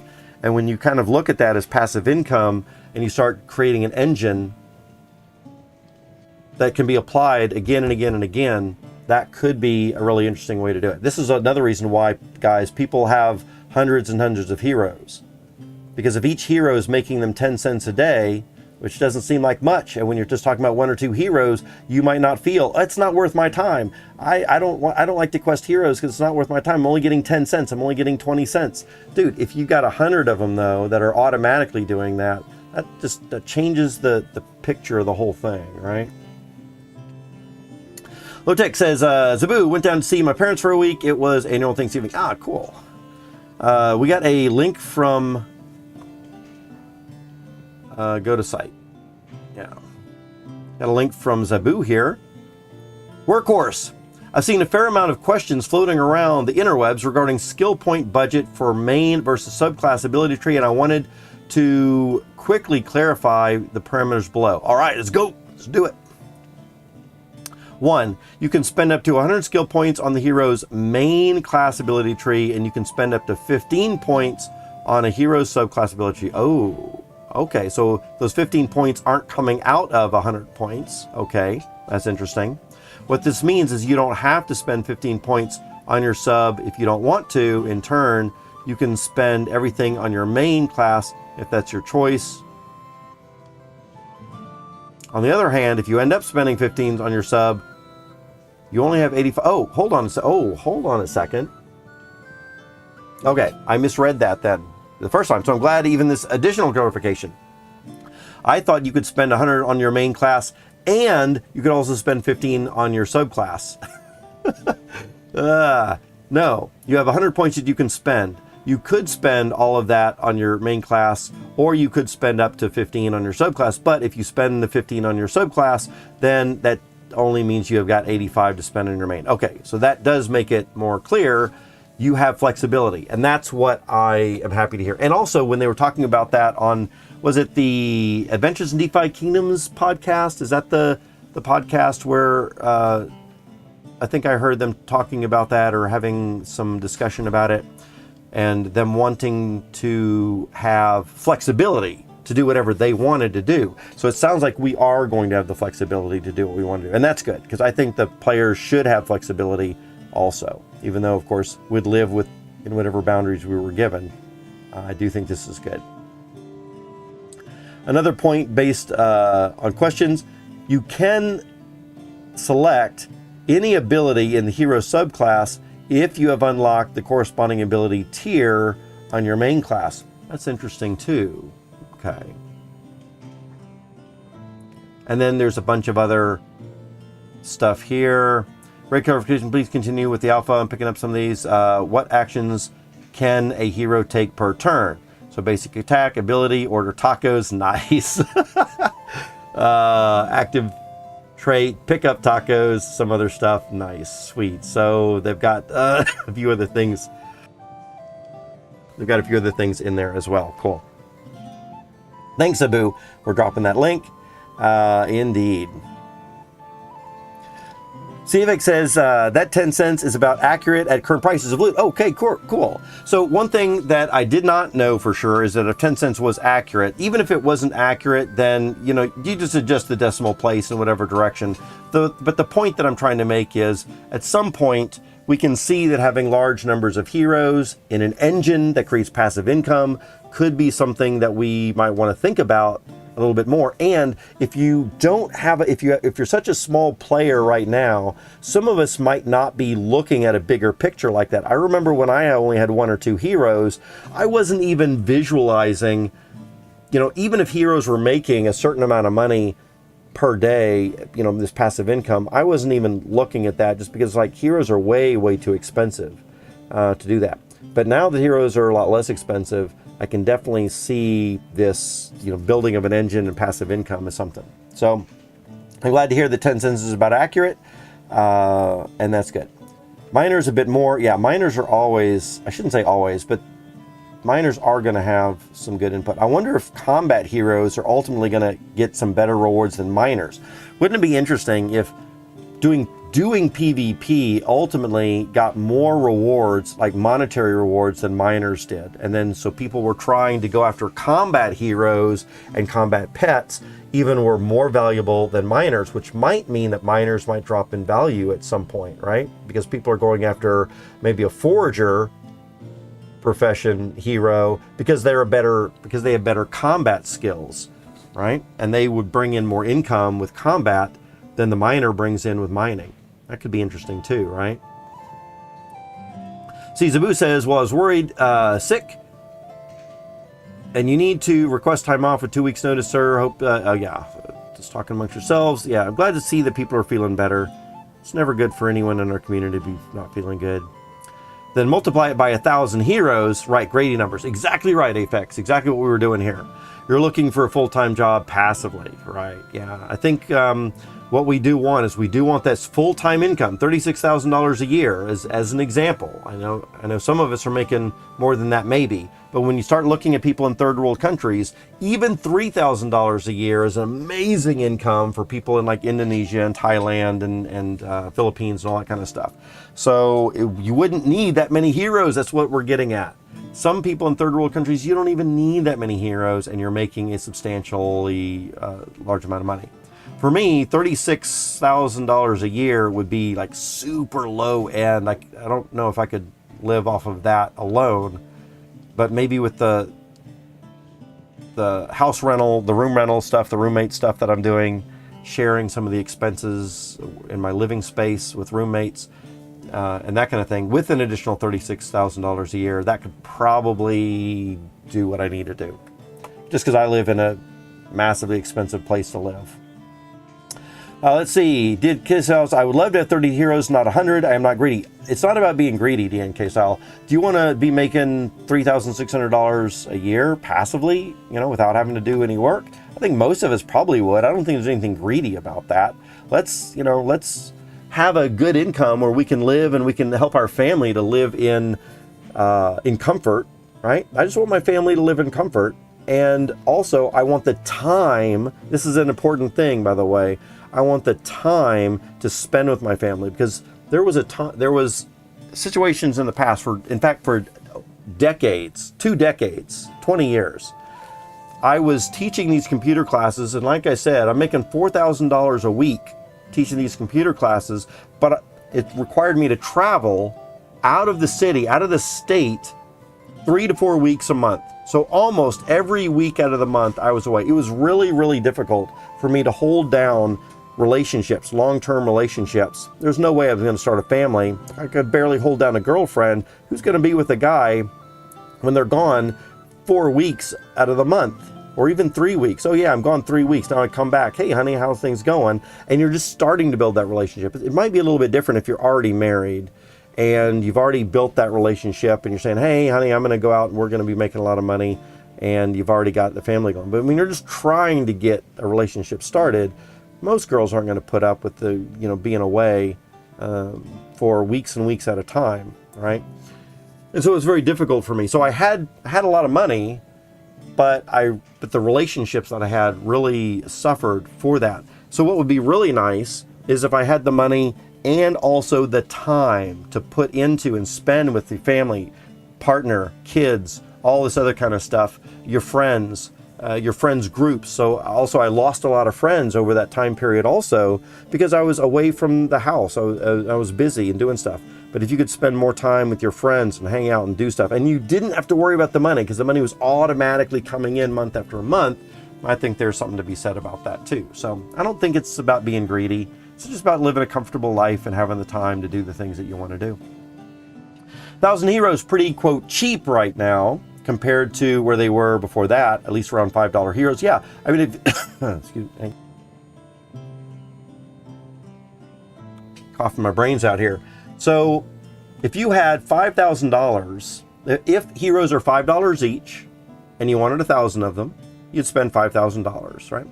And I know $5,000 is quite a bit of money for a lot of people, but for me, as an example, if I was making, $4,000 a week from these classes that I was teaching, it would just be a week's worth of my paycheck. So imagine for y'all, being able to get $1,000 from a week's worth of y'all's paychecks. I mean, that would almost be a no-brainer, right? If you could buy 1,000 heroes from 1 week of your paycheck, whatever your paycheck is, right? Then that'd almost be a no-brainer. And I would say that doing that, or maybe working towards that now while heroes are cheap, even if you can't afford that, maybe buying 10 heroes a week would be something good. 10 heroes a week would be $50 a week. With your current jobs, can you afford to do that? And in some parts of the world, some people are making, your jobs are able to afford that kind of thing, but maybe not. Maybe you're only able to buy 1 or 2 new heroes a week. I would strongly consider that, because building an engine like this is ultimately where I want to be, right?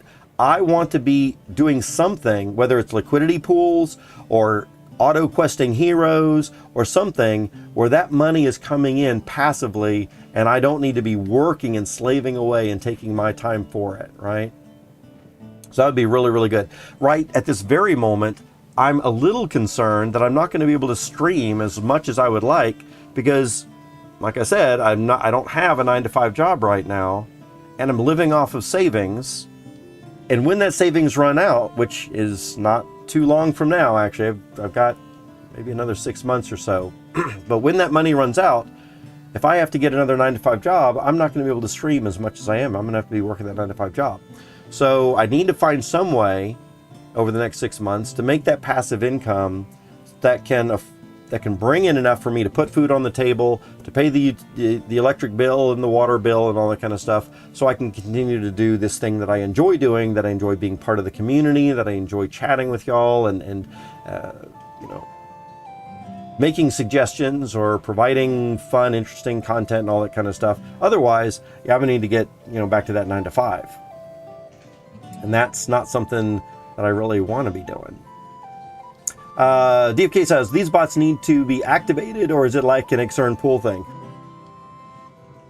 So the bots that I'm talking about right now with the DFK helper and the waifu bot, those are bots that do need to be activated. And there is potentially a little bit of an issue with those right now because you need to provide a private key to those bots. I think they're safe and secure. But they're not as safe and secure as what we are eventually going to have. I think DFK and the dev team is eventually going to have an automated way to quest your heroes internally within the game, right? If you don't want to wait for that, then getting a bot like Waifu or DFK Helper, I would say, is good. I'm not necessarily talking about XEarn, although XEarn is going to be something. I mean, if you had 1,000 heroes, you could put them into XEarn, but you just wouldn't be getting as much as if you bought, or as if you either bought the Waifu bot or was paying for the DFK Helper bot there as well, right? So those things right there, I would say ultimately are the best things, because I did some math on the Waifu bot before. I think the Waifu bot costs right now around $60. We can go and check that out if you're just super curious about it. So let's go into here and then into Waifu sales listings.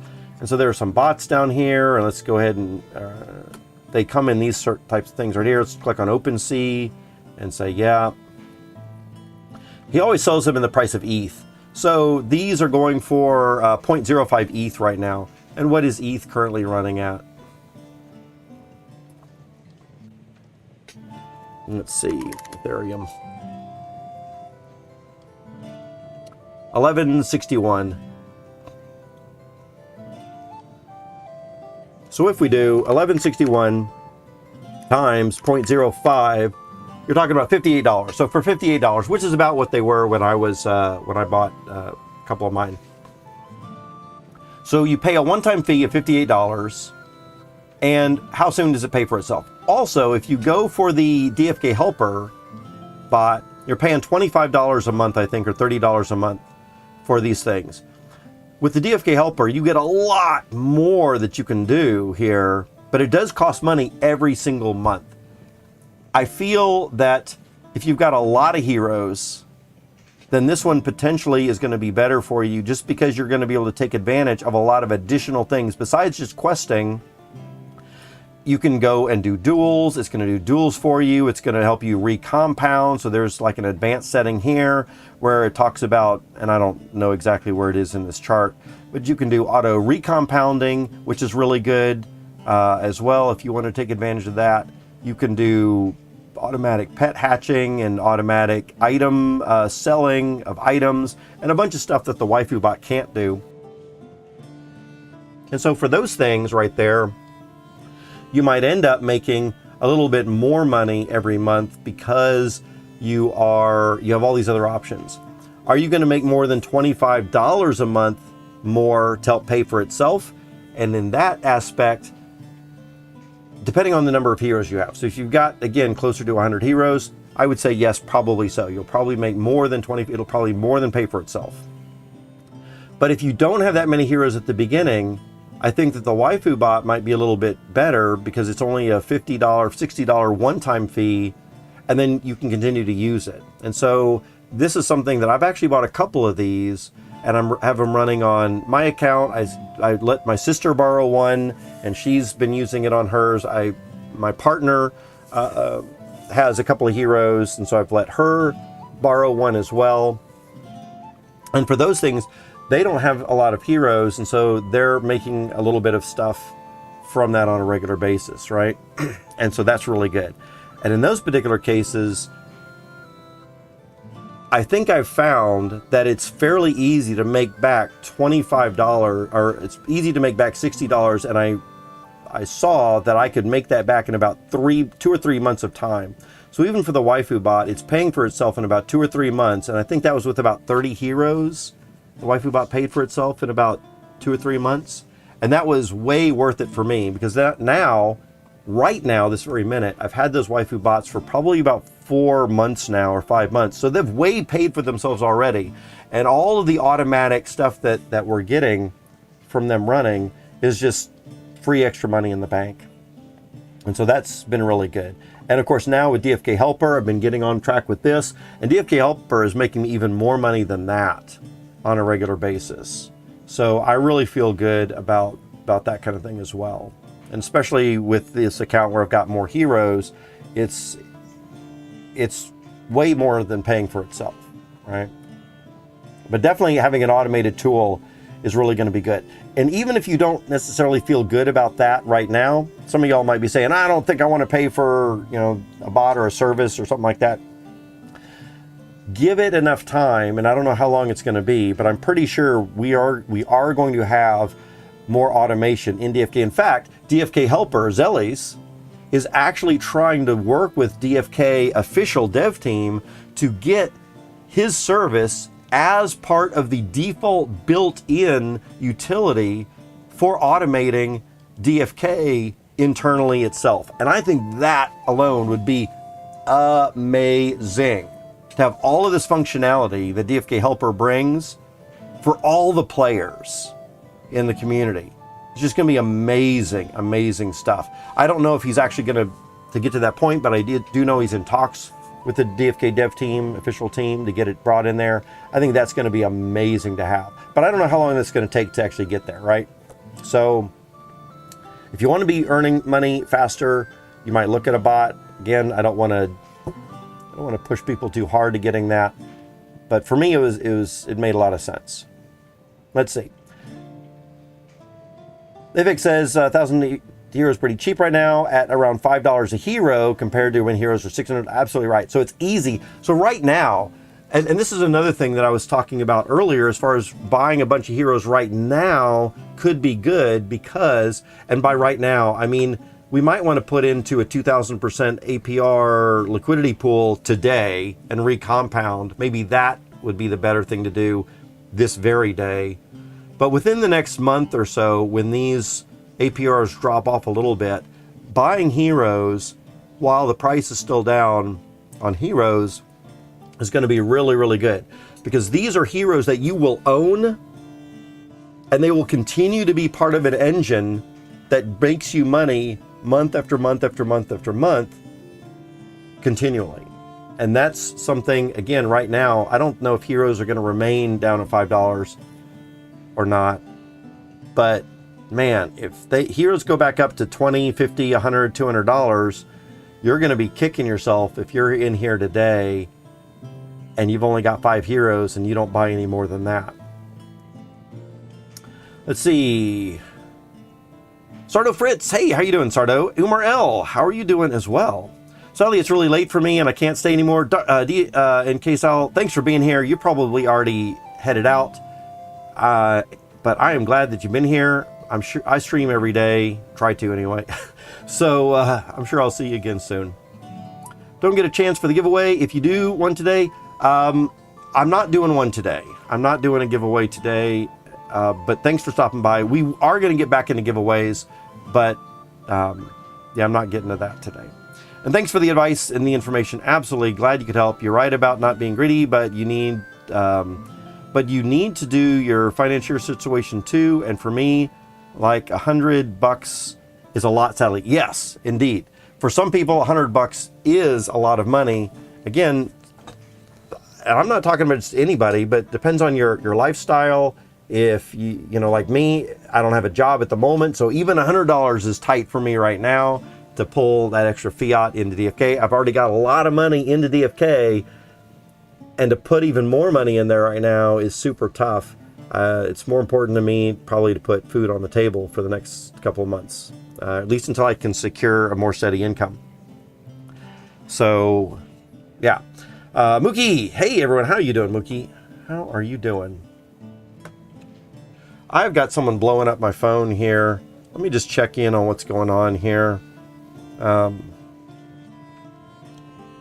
Make sure that we don't have weird craziness going on. All right, looks like just... I'm trying to rent out... I think I might have told y'all that one of my roommates is moving out. And, of course, you know, roommates help pay the mortgage. They'll pay the rent, mortgage. And if I don't get that income, that's an extra several $100s a month that I'm not going to be making to put food on the table. So... one of my highest priorities right at this very minute is to try to get that room, someone back in that room, filled in. So, hey, you know, maybe there's someone in the DFK community that's looking for a room. $500 a month is what I'm asking for a room in the house. And if y'all are looking for a place to stay, that would be interesting. You know, when we were in Miami, we talked about getting a DFK house together. And we're just kind of, I think we were somewhat serious on that, but kind of joking. I didn't really think about it until just now. But, and I'm sure all of y'all have your own living situation covered. But maybe it would be interesting to put out there to the DFK community, hey, I've got a room open and available. If someone says, you know, out there in the community is like, hey, I'm renting an apartment right now out in some place. If y'all think about, oh, you might want to move to Austin, since I'm living in Austin, Texas, then yeah, that could be, yeah, DFK Content House. Absolutely right. Maybe I should do that, huh? Maybe I should be more open to that. I was kind of thinking, I don't want to bother y'all with that. We've got more interesting things like DFK to talk about, but that would be really interesting. In fact, I think I would probably find it more interesting to have another roommate that's actually excited about DFK than just some rando that is off into their own thing. I might have to discuss that a little bit more, but that could be fun. Yeah. Anyway, if y'all know anyone out there that is either living in or around Austin that might even be willing to move to Austin, I have a room for rent in the house, and I'll post a link. Tell you what, I'll put a Twitter post out there that has some pictures of the room and the house and all this other kind of stuff. And maybe if y'all know some DFK people, that would be kind of interesting too. It's only $500 a month rent, and that includes all bills and all that kind of stuff. So maybe someone who is a little bit short or tight on income could be interesting. Yeah, I hadn't thought about that, but maybe I should put a little bit more time. DNK style. Okay, mate, have a great day. See y'all. Absolutely, DNK. See you tomorrow. Peace out. Thanks for tuning in with us. Low Tech, DFK, oh my God. Me and the wife are coming to live. You and the wife are coming to live. So it is interesting. I guess technically we could probably fit 2 more people in the house. So the room that's available for rent is one of the smaller second bedrooms in the house. But we also have a little cabin in the back. I built, how many of y'all are familiar with tiny houses, right? I did not build a tiny house. It's more of a glorified shed, but tell you what, I don't want to dox myself too much. Let me try to do a little something here, because this might be kind of interesting.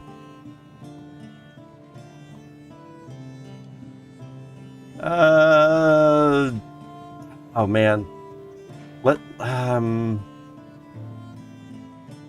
me get a picture pulled up here or something.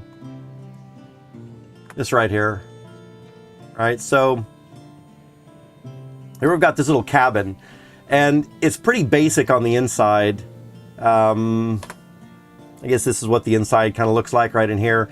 It's got a little bed and some walls and some stuff like that. But this is 8 by 16 feet in size. It's an 8 by 16 foot size area. And this is on top of, or this is besides the bedroom that's inside the house. So the bedroom that's inside the house is this, 10 by 12 foot room right here. Not with all the furniture stuff. These pictures I kind of have that do have the furniture in there, but it's really a cleared out room like this. Anyway, it's not a very big room, but it is something there. And there is a cabin out back. So if there was a couple, that's what I'm trying to get at. And of course, Low Tech, I think you're probably just having fun and being goofy. I don't think you're serious. But if there was a couple, I suppose that we could set something up where there was a like an extra bit of room in the shed, like a she shed, or it could even be office space for a male or female, right? Where you might have an extra storage room. Because I know that most people that are looking to rent like an apartment complex or something, you probably want a big, you want your bedroom, but then you might also have an office space or something like that. And for a couple, it might be very difficult for you to have your living space and an office space in the same small, 12 foot by 12 foot room. But if you had that additional cabin out back that you could do stuff in there as well, that might be kind of fun too. And that is up for rent as well. Let's see. I nominated Taboo for the new roommate. Hey, Rent and Jewel. Yes, I would accept rent. In fact, I would prefer rent in Jewel, actually. Or rent in Jade, or rent in Bitcoin, or anything. In fact, there have been several times over the last couple of years that I've taken rent from my roommates in cryptocurrency, and that is actually what I prefer. Yeah. B&B, yeah. A honk B&B. That's right. You come in, you like we could turn that little cabin in the back to an Airbnb room, and you can pay for it in honk. It's absolutely right. In fact, I mean, we could do that. We could do that next week. All right, let's see. Lotte says, no, everybody needs to come to KY. Is that Kentucky? And live with me and my wife. We're going to adopt him. Absolutely right. What a cute little house. Yeah, like I said, it's more of a cabin because if y'all noticed, maybe you didn't notice, but it does not have a built-in. I mean, it doesn't have a sink and a refrigerator and a bathroom in that little cabin area. It's more like a detached bedroom, right? So if someone was staying out there, they would need to come into the main house, which, you know, it's just, we're in a small little suburb. It's not like it's a walk to get from there, but it's detached. Some people have liked that detachedness because it's quieter out there. You've got your own entry through a side gate, not having to come through the main house for a little bit more privacy and all that kind of stuff too. So otherwise you're sharing the guest bathroom in the main house, and that's not too big of a deal. But I do have someone who's thinking about renting out that cabin right now. They haven't done it yet, so technically it's still up for rent. But I do have a friend of a friend who's thinking about renting it out, and they know a little bit of construction. They're a little bit of a builder, and I'm a little bit of a builder too. I would do a lot better helping someone out do that more than, you know, coming up with the design and all the stuff myself. But anyway, he's talking about renting that out and building a detached bathroom, shower, bathroom, and all that kind of stuff out there as well. So the person who's living in that little cabin will have their own bathroom, which right now, like I said, they need to come into the main house for. Let's see, but that's your partner's glorified she shed. It has been in the past. So in the past, my partner has used that for some of her own work and stuff that she's done, but we've rented it out too. So, you know, because we need the money right now. So we were like, hey, we could, you know, you could use this for a little office space, and I've used it for office space too. But right now, the money is more important because, like I said, I do not have a job. So getting an extra bit of money from that would be better. She said down by the she yard, right? Let's see. Use the bathroom in the woods like a bear. I do personally. In fact, we've got outdoor composting and all this kind of stuff already. So we do a lot of composting, and it's not just scrap food composting either. Whatever we have, like cardboard boxes and all this other kind of stuff, we have a little place for that out in the yard as well. And you know, mail that we get from, you know, all this junk mail that we get, we take out all the plastic stuff and we just take the paper and we recycle all that. So we've got a special composting thing, and it has to sit in its own piles for a couple of years before we feel good to use that. But yeah, we're composting all that kind of stuff in the backyard. Yep. So go out there and pee on the compost pile. Exactly. All right. And a couple of the people that have stayed out there have kind of done the same thing. In fact, there was a girl that was staying out there. She was renting that room from us last year. And she bought her own little kind of like baby porta potty thing and took it out there and did her business in this little porta potty. So she wouldn't even need to come in. And then she, I guess, cleaned it and rinsed it out and all that kind of stuff for herself. But yeah, it was interesting. I would have rather just come into the house, just walk in there, or like I said, just do your business outside. But that was her. All right, guys, let's see. What time is it? It's 5:13. Let's talk about a few things here. I think I'm all caught up in chat. So what do we need to do? The first thing that we need to do, I need to go over my spreadsheet again, and we are going to do something that I've been lacking on for a while now, which is here. In fact, this is not even, I'm even doing something. Last time I did my checkups was the 3rd of December. Haven't even done anything in a couple of weeks. What we need to do is we need to pull in our daily spreadsheet information. And for me, let's take a look at what we're harvesting here on a regular basis. So into the gardens we go. Into harvest. Oops, did I close that out too soon? Oh, this is in... Where are we right now?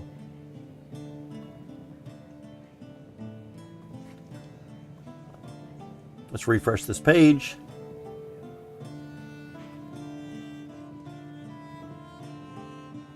We are in DFK 1. Okay, good.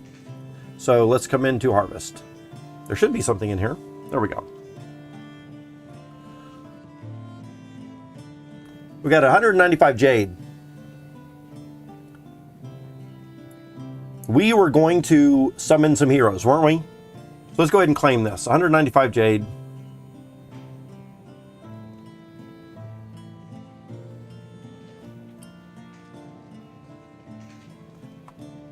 Lotec says, we need a tool that tracks all this stuff in DFK. My spreadsheet is a mess. Mine is too, by the way. And I just haven't kept up with it since Serendale launch. I agree with that. I am sure that somebody's going to be coming up with something pretty soon. Did y'all watch Sergeant Filthy McNasty's stream not too long ago with Christian Peter? He made a comment a little bit. There was some talk about his DFK dashboard or something. DFK Today, right? DFK Today.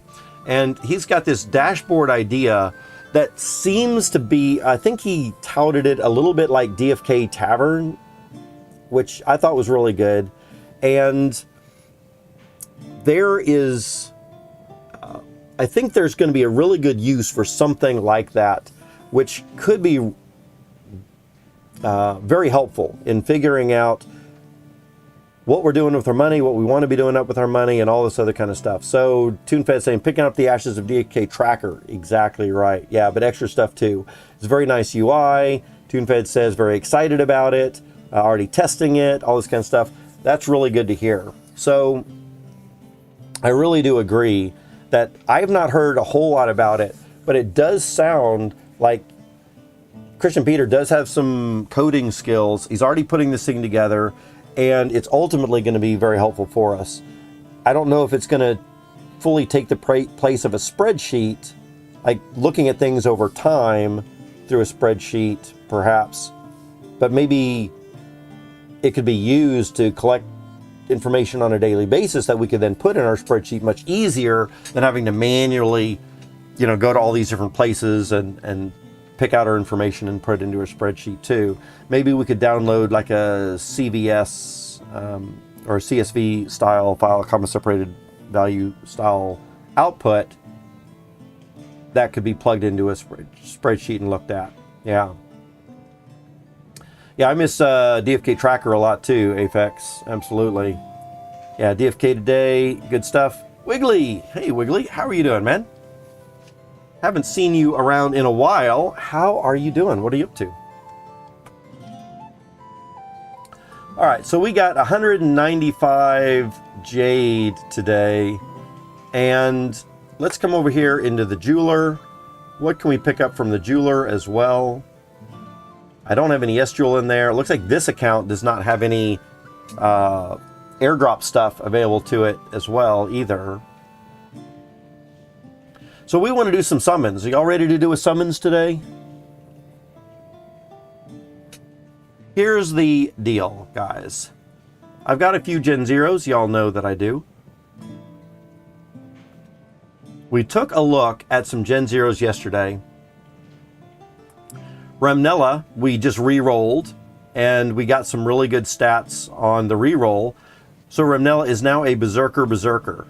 That's pretty cool, right? Legendary Gen 0. No summons, again, right? So we've reset her summons since she was re-rolled. And we also see that we got this Berserker, and unfortunately we don't have the recessives to match up with that, right? And we've got this passive ability here that can match up with this passive 2, Clear Vision. And we've got this Seer. So Berserker, Seer. That could give us a Shapeshifter, possibly. All right. And if we scroll down here a little bit more, we can see that we've got a 14% chance for that. We've got a 14% chance for a Shapeshifter in the subclass. However, this pair has a Warrior intermixed in there at 18%. 86% chance for a Gardener. We've got Wisdom and Luck having pretty high stat boost chances right there. If we are looking at a Gardener, Wisdom would make a good Gardener right there. We've got almost an 8% chance for Legendary. This is pair number 1. We're going to call this pair number 1 right here.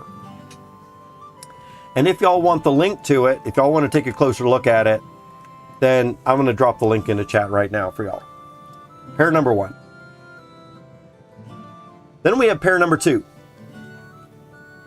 Pair number 2 is also using Horror Salt, which our other pair did as well. It is our Seer Legendary, just as we saw in the other one, right? However, we're using Galena as our matching Gen 0 this time. Another Gen 0 that I re-rolled, and it also happened to luckily get Berserker for this. So that's really good. I really got some good re-rolls here. Mining Profession this time rather than Gardening, and that does make a good Berserker with Mining. Seer makes a good Gardener, so that's good for the Seer over here. However, this one's not a Legendary, it's only a Rare. It is shiny, and so is Harsalt shiny as well, so that's really good, right? And if we scroll down to take a look at this a little bit closer, we can see Berserker, Seer. So we're looking at a pretty high chance of Shapeshifters again. If we scroll down in there, summoning chances down here, we have again 14% chance, but look at this, 14.36% chance for a Shapeshifter. And in this particular pair, we don't have the 18% chance to get that Warrior in here. However, technically, we still have the same 14% chance in the subclass to get a Shapeshifter. So maybe, I mean, overall, it doesn't really matter. Still a 14% chance either way. We have a much more reasonable chance to get a Miner, as opposed to 87% chance to get a Gardener. Still higher percent chance to get a Gardener. But if we're accidentally got a Berserker or something, Mining could be good. Shapeshifters, I think, do make better Gardeners than Miners. So maybe having a higher chance to get a Gardener for shooting for Shapeshifters would be better. Here, we've got a 7% chance to get a Legendary Mythic. It's a little bit less. I'm going to drop this link into chat as well. This is option number 2. This is option number 2. Grady! Hey man, if you can, this is a big deal. Bartertown live right now on DFK. We need love on him big time, and you drop a link right there. Absolutely. If y'all want to go do what? Hop over there and watch this video live? Is that what we're doing? Then absolutely. New people in DFK stuff. Absolutely go check them out. Drop a like, drop a whatever you can. In fact, I may as well just go and drop a like over there anyway. Yes. Yo, they do such a great job. That's what I'm saying. When you got a community like this, when you got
Where's that coming from, guys? That rabbit trail to go find out what's going on. Oh, here we are.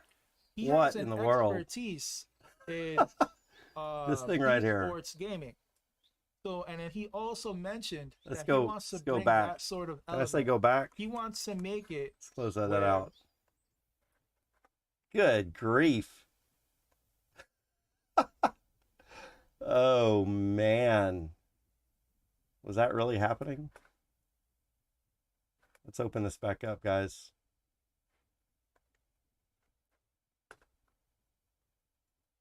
All right. Play. Let's get back in here. And we're going to get our doc back. Chat. Wow. Wow. Can y'all hear me? Hear me again? Good grief. Woo! Talk about craziness.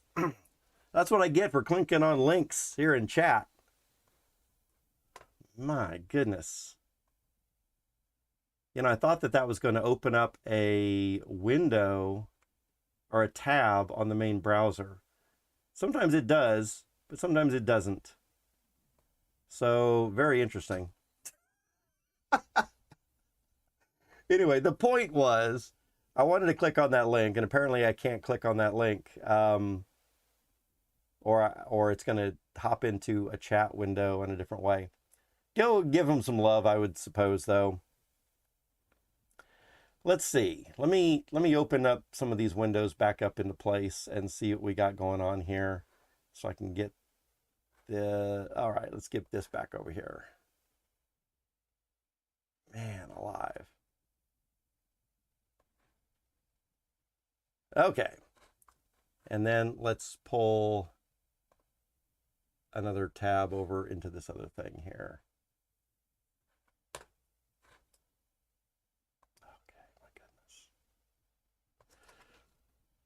Password. Okay, let's do this right here. And then we should be back in. You're on mute. There we go. I muted the white YouTube bit. Yeah, it's just me or is auto down. Yeah, it certainly was. Usually gets 2,000 to 3,000 views. Nice. Very cool. All right, guys. Let's get back onto it with where we were at. We were about to do, anyway, go check out other DFK YouTubers. Absolutely. That's the point that I wanted to make there. We got sidetracked, and clicking on the link really had some negative effects there. But I think we're back on track right now. Let's get our music going back up again. Okay.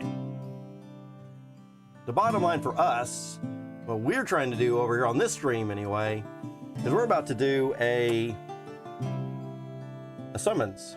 And I was dropping links into chat. I dropped 2 of them. So we have one link into chat for our first pair. We have another link into chat for our second pair. And what it turns out, or as we look at these, we've really got Harlsalt and we have got Remnella, right? So what we want to do here is decide, do we want option number 1 with Remnella, or option number 2, it's also going to be Harlsalt, but it's going to be with Galena, or do we want to use these Gen Zeros and rent out another Gen Zero? Because if we do these pair, or if we do one of these pairs right here, we're only going to be able to do one of these pairs. Then we've got to wait 3 days, or not even 3 days, but 4 hours to be able to summon again. We could summon with all 3 of these if we were renting them out.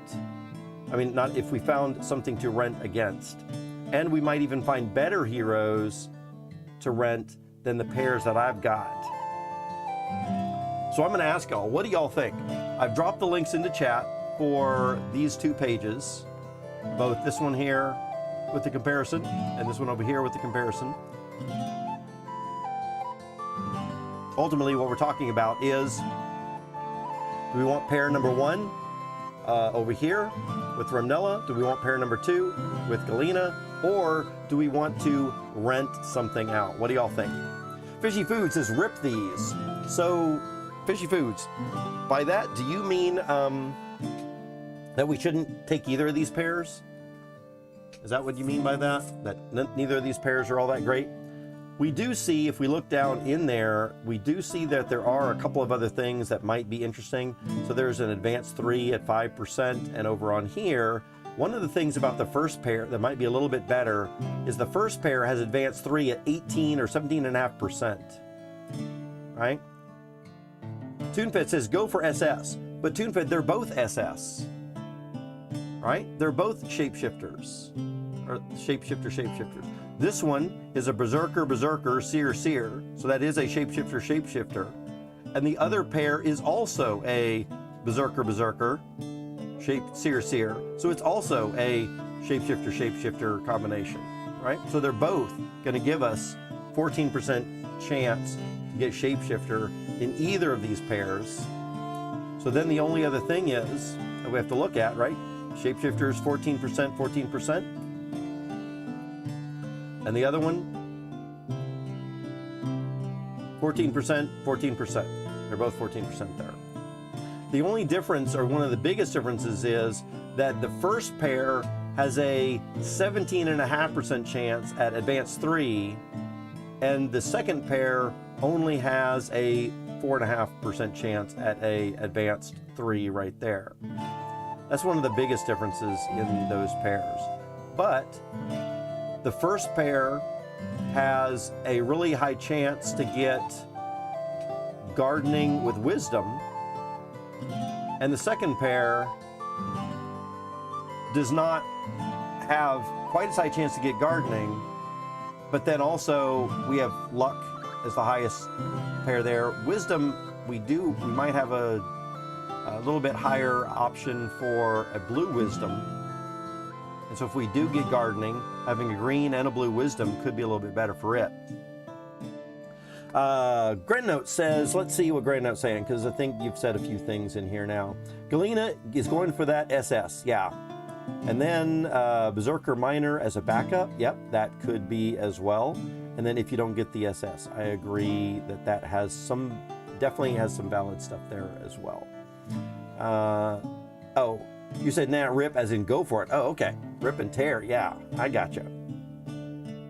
TuneFed saying the legendary was 17% active, or the advanced passive. And I think that that's probably the one that we want to go for, right?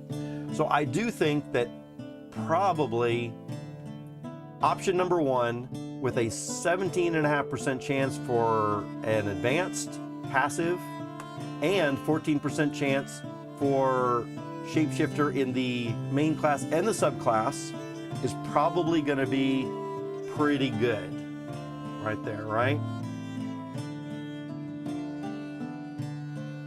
If shapeshifter fails, then we still have a seer, which would make a good gardener, and we have a seer in a subclass, which still makes a good gardener. Of course, we also have a chance at a berserker, but I think that that higher advanced 3 is probably more valuable. I think people are going to pay for this advanced 3 in passive more than they would pay for a berserker, gardener, or seer, whatever, for some of these basic classes, if we missed the shapeshifter. So if we miss the shapeshifter, but we still get the advance, I think that probably is going to do our value a little bit better, right? Roberto says, I vote for the first pair. Advanced 3 is intimidation, which I think would be good skill for melee class. Oh, that's a good point too. I haven't even looked to see what advanced 3 is going to be, but we do know the names for some of this stuff already, right? Yeah, and GrandNote says, I missed the advanced pair for sure. Yeah, I didn't mention that right off the bat. So yeah, it would have been easy to miss. But now that we do mention it, then I think that the game music is pretty loud now. Sorry about that, guys. Let me hit that music.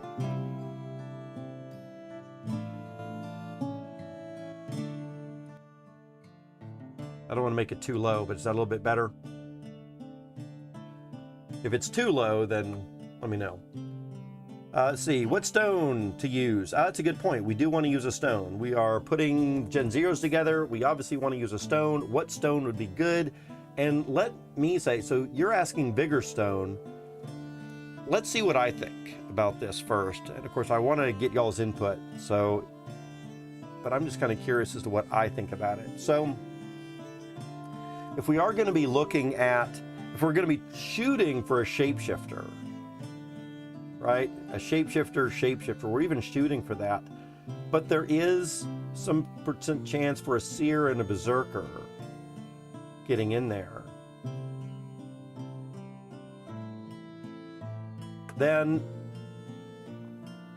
let's come over here and take a look at maybe this chart, perhaps. And if we see that shapeshifter does do, it's got a 65,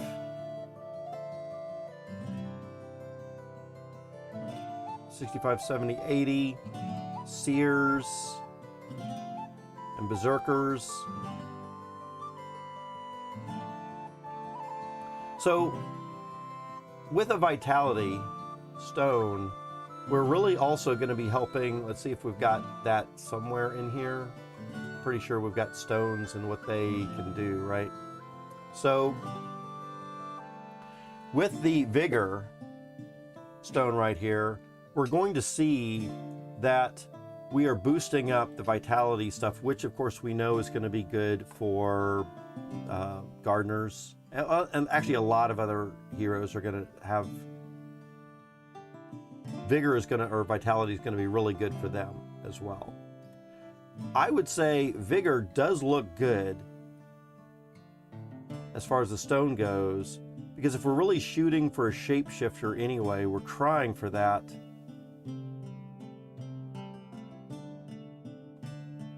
I think we could possibly have some good advantages there.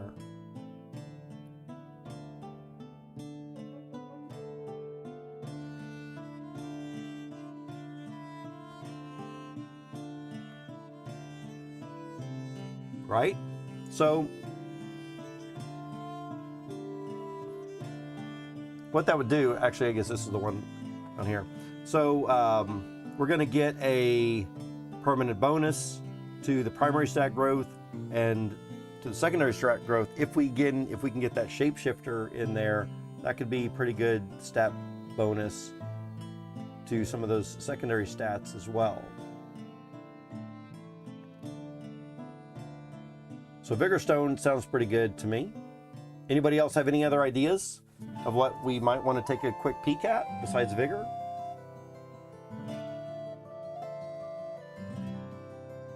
Let's see here.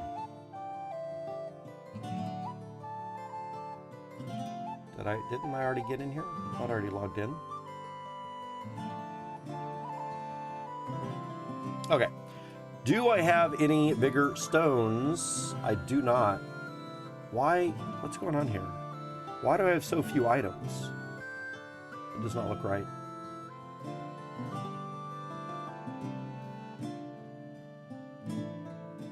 What?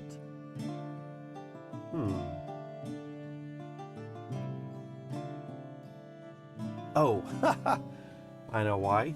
Because we're on Clayton, and I haven't moved over all my stuff. We're on the Clayton blockchain in Serendale. So that's why I don't have any of my things in there. I was like, what is going on? Heroes over here. So if we are going to do the first pair, let's take a look at what the first pair is again. So the first pair is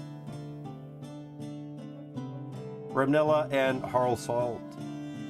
And we need to get them in the same place. Should we be doing the summons on Crystal Vale or Serendale? Well, I think that that's really a no-brainer right now, right? Because we've got an opportunity to get Gen 0 raffles the more that we are doing the pairs or the summoning on Serendale right now, right? So obviously we're going to have to do it in Serendale for that reason. Even though it might be cheaper to do in Crystal Vale, we definitely want to be doing these for the raffle opportunities. Do I have music going on in two places at once now? Anyway, let's turn that off. Oh, maybe that's one reason it was louder also, is I had two things of music going on at the same place.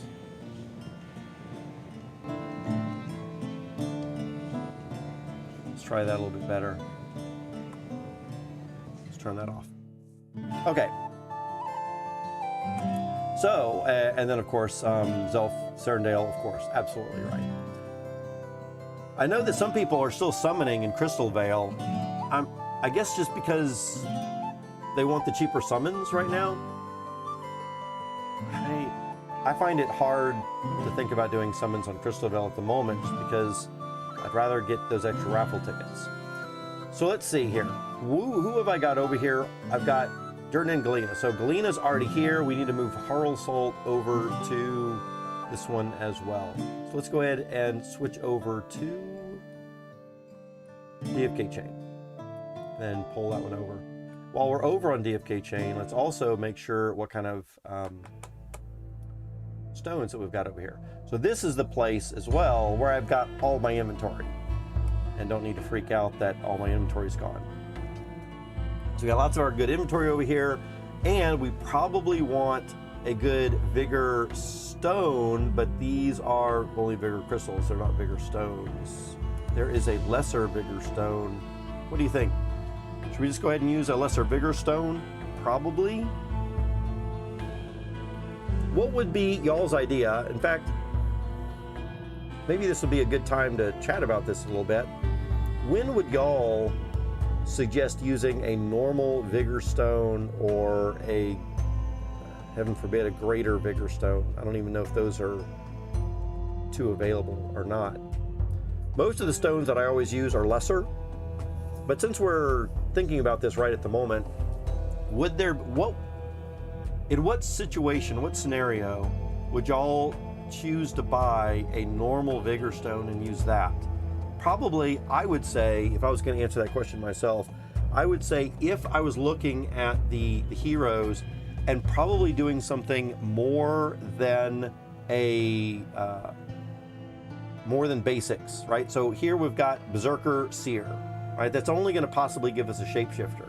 So I probably would not use a normal enhancement stone for that. But if I was shooting for a Dread Knight or an elite class, I would probably go for higher level stones for that. Also, if I was looking down here at my matchups, and as the Mythic Squad says, if I saw a lot more mustard, right? If I saw a lot more orange in here, the mustard stuff, then I would probably also consider using a normal or even a greater enhancement stone as well. But since we only have a few items in here, I'm thinking that probably the lesser enhancement stone would probably be the way to go for these. That's my own personal thought for that, right? But I'm curious to see what y'all think about it. Let's see. Bigger makes the most sense, good for gardening and general. Yep, also general, since vitality low levels, compounds faster. I would agree with that as well, yeah. So that would be good. Agreed on the vigor. Freak says.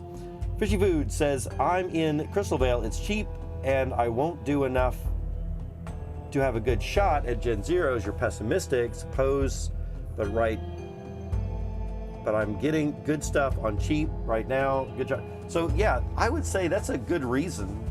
I mean, summoning is super, super cheap on Crystal Vale right now, but Fishy Foods, and I don't want to, you know, do any judgment on you there, but I would say, wouldn't it be nice to at least do, what, 4 summons or something? I mean, even if you're doing 4 on Serendale and even have a shot at it, you wouldn't be, I wouldn't say you're losing out on too much money or value by just doing 4 or 5 summons, but at least it gives you a shot.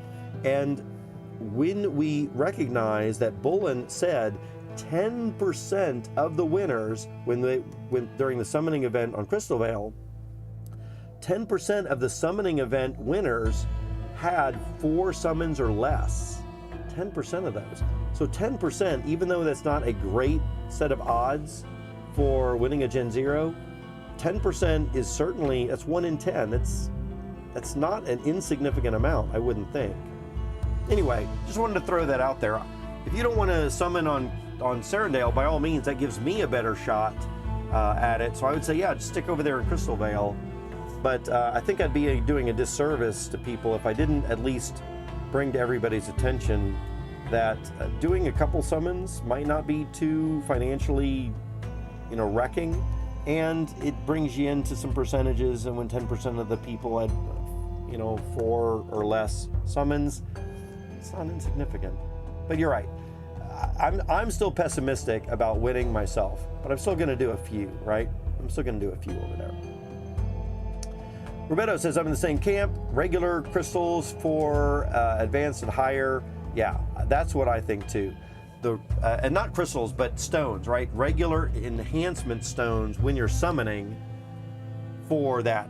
I think that's what you're talking about, right, Roberto? You're not talking about the crystals, attunement crystals for leveling up. I think you're talking about enhancement stones for summoning, right? And so certainly when we're summoning those higher level heroes, go for the higher level stones. And I guess also that is true for crystals, attunement crystals, and leveling up as well. You'd probably want to be using higher classed crystals, attunement crystals, when you're leveling up those higher classed heroes as well, right? Yeah. Yeah, I thought that's what you meant. So let's see, or rarity, dark summons where you're granted legendary mythics. Ooh, yeah, that's also true. I guess if you're guaranteed some higher legendaries or mythics, that would be another time for that.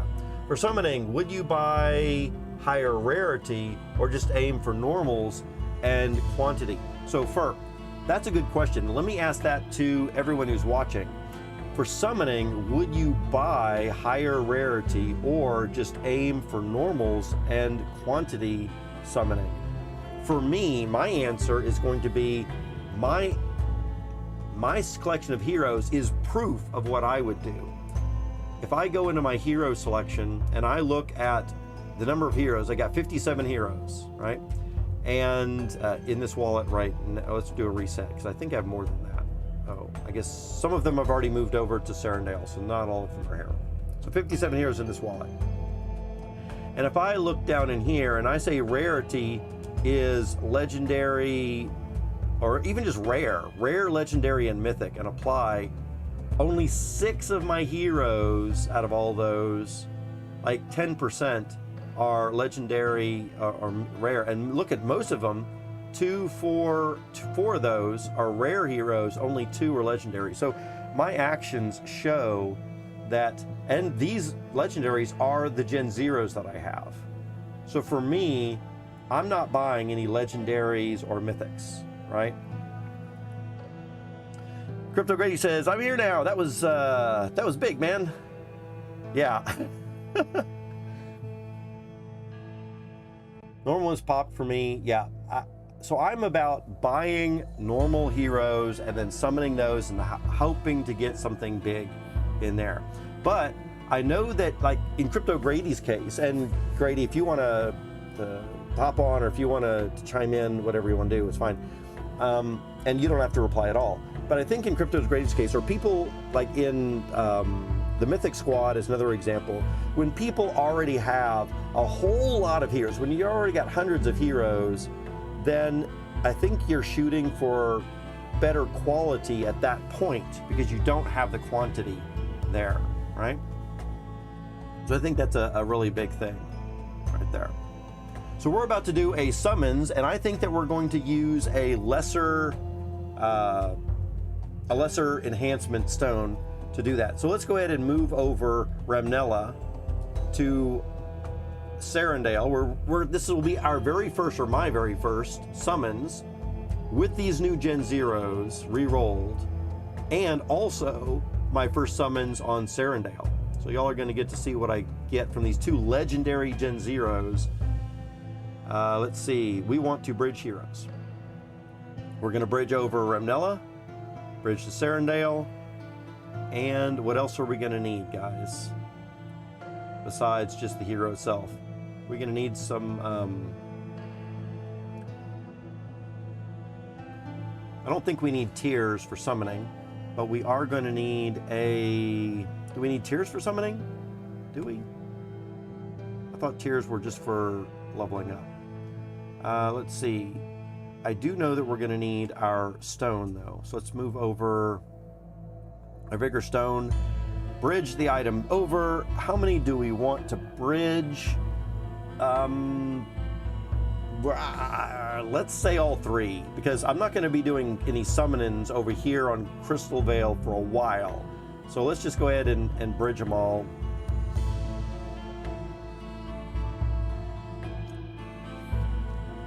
Approve that contract. Andrew says you're short on tiers. I'm only short on tiers in this account. I have another account. We'll get all the tiers we need. That's not going to be a worry for us. So let's wait for this to approve. I do need some tiers. Quit renting out your Gen0 so much. Yeah, I need to probably stop renting out my Gen0s. All right, so let's. Can we get off the approval now? All right, let me catch up in chat while we're waiting for this to switch over to bridge. There we go, bridge. So, Grady, it sounds like you were watching this other person's podcast. I'm not even sure I know who that is. And I'm going to need to listen to someone else's stream after I get off of here. So, thanks for dropping a link. We'll check that out a little bit later. All right, so I need tiers over there. And I've only got 30 tiers here. I might need tiers here, so we're not going to mess with that. But I do want to get this wallet address.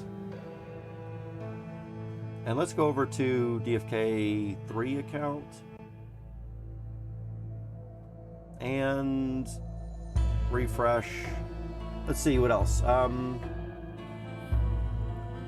I'll do a few, can move over, but I've been getting good stuff. Yeah. For me, I have a pair, it's over 120J to summon for the extra mustard. I'll do it at, yeah, if you're gonna do that, and you're only looking, you don't need the extra summons, then absolutely Crystal Vale is a great place to summon right now, absolutely. Let's see.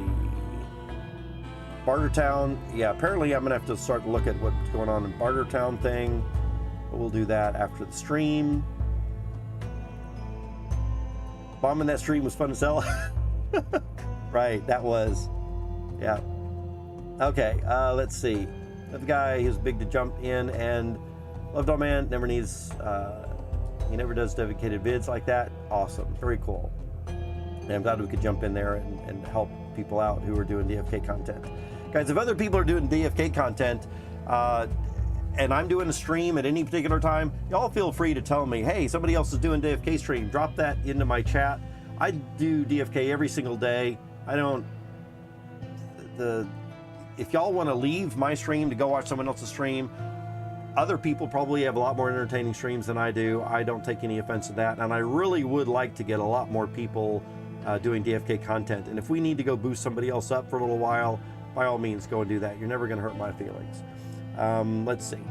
So let's see, 14,000 more people hear about DFK. Absolutely right. You know, if we can get a bunch more people to do DFK stuff, and if we can drop a whole bunch of people into a chat so they see a bunch of us coming into, you know, touting DFK, I think that's going to be a massively huge deal. That's going to do a lot more than y'all hanging out in my chat while we're talking about summoning some hero. So definitely we want to bring in those other streamers doing stuff and you know, show DFK or, you know, bring DFK to these other streams when they're doing it live. Yeah.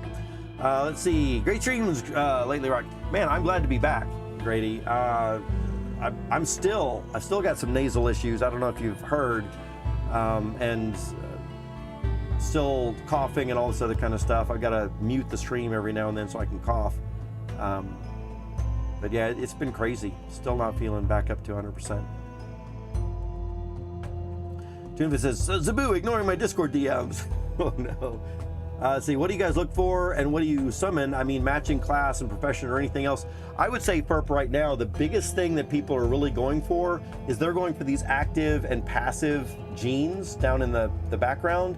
And so having something like this Advanced 3 with almost 17.5% chance to get this passive too. These are the biggest things that people are going for right now, and these are probably the most valuable things as far as resale value of the heroes. I would definitely watch a couple of Grady streams and Mythic Squad streams. Grady's and Mythic Squad, their streams talk a lot more about some of the advanced or active and passive stats and all this kind of stuff. You'll get a lot more feedback from them about that. But I would say that is probably what is causing a lot of people to go, or a lot of heroes to go up in value quite a bit. So definitely pay attention to their streams and look at those things myself. Let's see, Bartertown is 95% drip network and Animal Farm. So for him, that's a huge, usually 2,000-3,000 views. Yeah, that's really cool that we got DFK fam in on that and made a name for ourselves. Okay. Let's see. I have so many DMs to catch up on. Yeah, me too. It's just crazy. All right, let's do a summons, guys. We've got a few more minutes of this stream. We're going to wind out this stream with a bang. I'm over at my other account right now. Let's check out our inventory. Here I've got a bunch of tiers, right? 3,400 tiers. So I think that's going to be enough for us.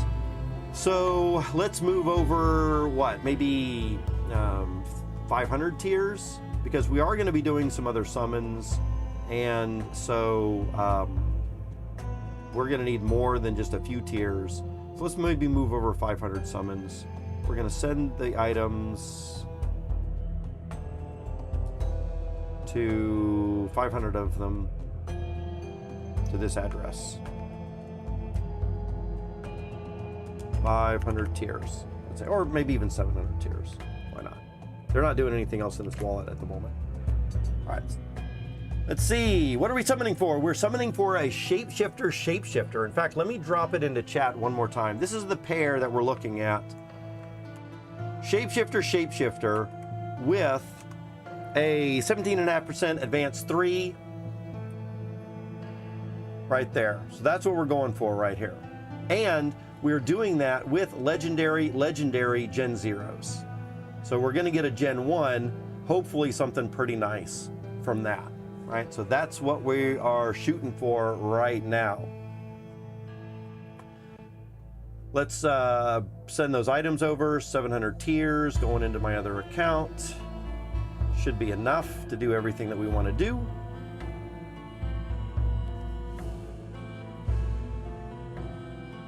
Great pairing. It's a good pairing. I feel better with you saying great, but I do know that there are other, probably better pairings out there. It's a good one. I don't know if I'm qualified enough to say it's great though. So if you're saying it's great, all for it. All right, let's get back over to here. Let's go into our inventory. Now that we have this many tiers, let's go ahead and bridge those items, all 700 of those tiers. Bridged.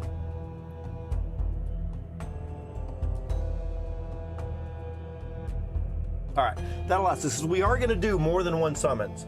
I don't know if we're going to do more than one today, but tell you what, guys, we do need to do a few summons just to keep our summoning up for Serendale, because I want a couple of chances at a raffle. So we're going to do some summons. Maybe we'll do a summons a day for the next 3 or 4 days or something like that. Maybe that'll be part of the fun here. Let's go, SS on the way. Absolutely, we're going to get a shapeshifter. We want a mythic. We got 2 legendaries going at it. So guys, I don't know if we can get some mythic vibes coming our way or not, but I'm going to ask for that. Let's do it. Let's bring in our portal. Archdruid, adding heroes. We're going for Ramnella, legendary Berserker. Select that hero. We're adding another hero. We're going for how about, why isn't this Generations? Hold on, I'm not hiring a hero. I'm not hiring a hero, it's my hero. Add a hero. And we're going for Harlsalt. Where's Harlsalt? Did he not come over? Ooh. Sorry for that delay, guys. I think I missed one of the heroes. Let's go back over to DFK chain. Bridge heroes. Which hero to bridge? Harl Assault, this is the one we need. Another legendary. Send him over to Serendale as well. Alright. So now all of our Gen 0s are on Serendale. That means all 4 of them are over there. Zelf says, gives mythic vibes. Nice, nice. Freak, you got this. Absolutely right. 700 tiers. Careful, don't spill a drop during the bridge. That's $7. $7. Yeah, I know. I only have 3,500 tiers though, so 700 is a bit of the percentage. All right, let's go over there, guys. Clayton blockchain. Now we're ready to do it. Into the portal we go. Arch Druid. So we've got Remnella over here. Let's add our own hero. We are also going to add Harl Assault. So this is our pair right here. We've got a Berserker, a Seer, both legendaries. I've got 18 summons on this one, but we re-rolled Remnella recently.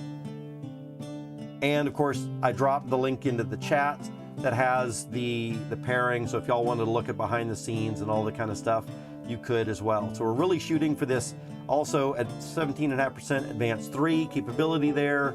And if we do end up getting Gardener, which it looks like we will, having a wisdom boost will be kind of good for that too, right? And if we're looking up at Mustard, we also see that we've got this, or the passive 2, the B6 and the B5 were some of the ones that were matching pretty good. So anyway, this is what we've got, guys. Let's go ahead and add some tiers. Oh man. Check this out, guys. Did someone say this in chat already? Because do we want to Stampot Remnella up real quick before we do this? Do we want to get her up to level 10? She's almost at level 10. Or do we want to do this right now? Remnella will be ready for another summons in a little bit of time. And maybe we'll just summon with her again. We don't want to wait. Stampot, we just want to do it right now. Is that what we're saying? I think so. Because we're already all hyped up to see what this is going to look like. Let's see. Couldn't focus on attention away from the damn birds. Yep. Sergeant says, I'm back. Just in time for some degen moves. Absolutely right. We're going to degen this, not Stampotting it up. So I'm going to Stampot her up to level 10 right after the stream. I meant to do it today, but I got sidetracked. Never ended up getting there. Yeah, just let her get the extra tiers next summon. Yeah, okay, we'll do that.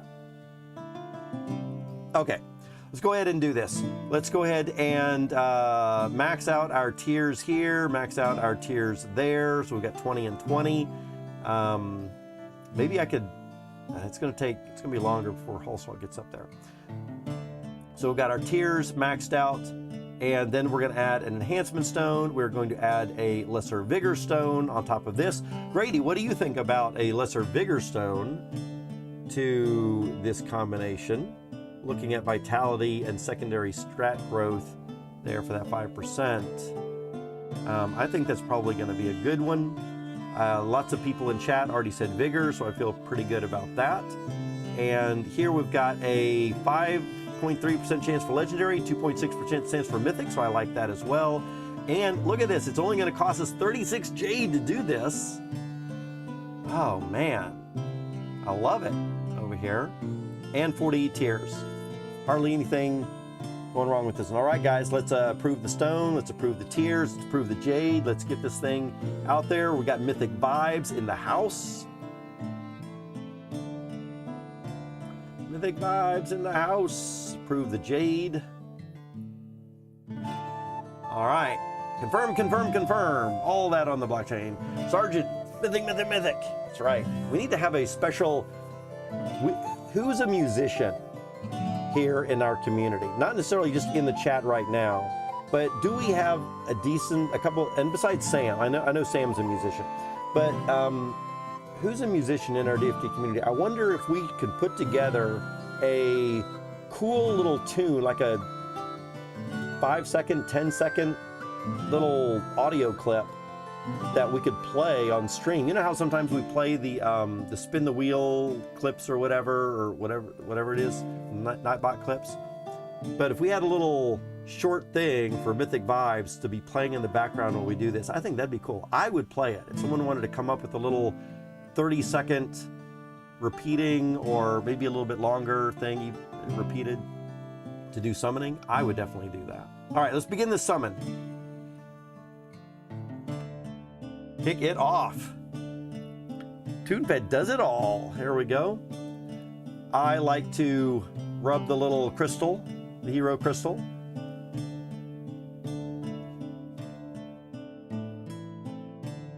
Come on, come on, get us something good. Ready to open in 3 seconds.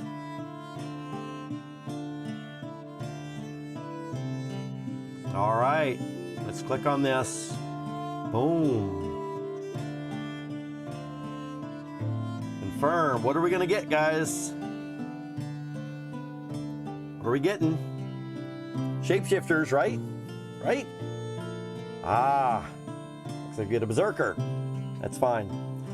Let's see, let's go, Worm says. So, what did we actually get here? We got a Berserker Warrior. Let's hope that we got a Miner. It's a common.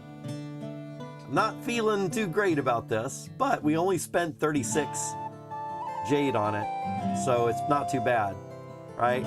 It is shiny, that is good, but I think we kind of bombed out on a little bit here. It is a 10 of 10, Berserker Warrior, which could be good. Let's hope for mining on the back. Let's hope for mining on the back. Flip that card, gardening. Okay, that's all right. So, looks like we have a lot of things that just didn't line up. It's a common, it's Berserker, it's got gardening, it's got a green Dex and blue luck.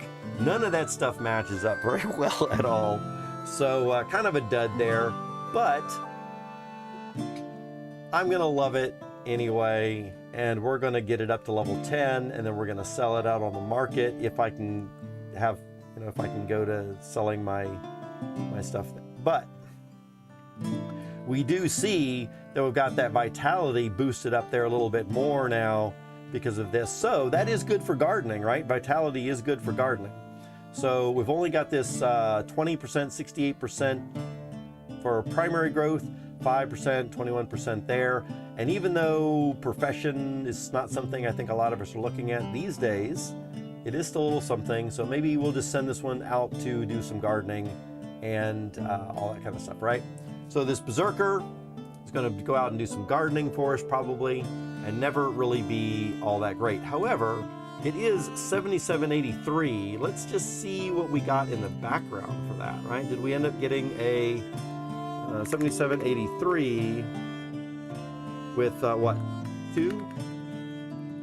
How many zeros do we put in front of this?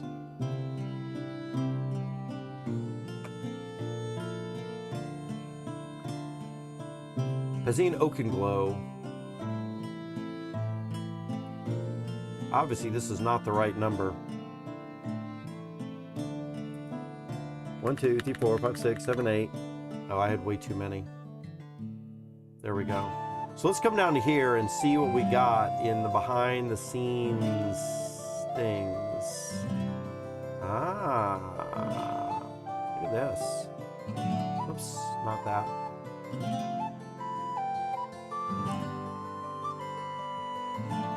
That's what we want to look for. So we got basics for those, right?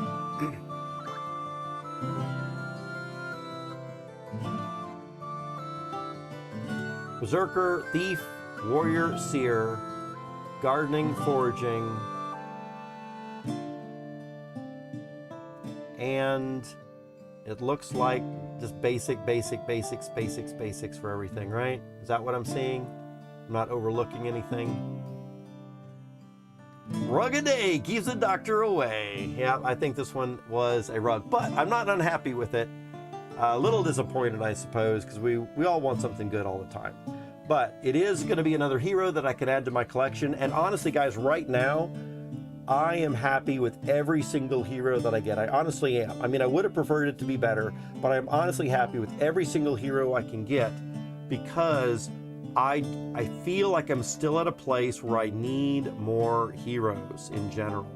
And having another Berserker, even if we didn't hit on really anything, is still going to be good. So I've got 11 heroes in this account.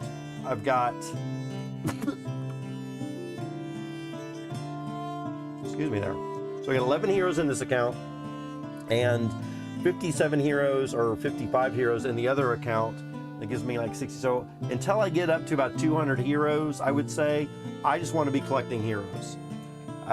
For me personally, I think there had been some questions in chat earlier. You know, what are you shooting for? Are you looking for good heroes? I ultimately want to get up to 200 heroes before I start doing quality over quantity. Until I get to 200, I'm really looking for quantity a lot more. Why is that? Just because, as we were looking at earlier on this spreadsheet here, if we are converting, sorry, it wasn't that, it was the calculator thing, right? If we were looking at $36,000 a year income, passive income, which I guess I cleared out the calculator since then. But if we were looking at $36,000 a year from passive income from a whole bunch of heroes, like 1,000 heroes that are generating 10 cents each per day, that's ultimately where I want. And I need all those heroes to be able to do it, right?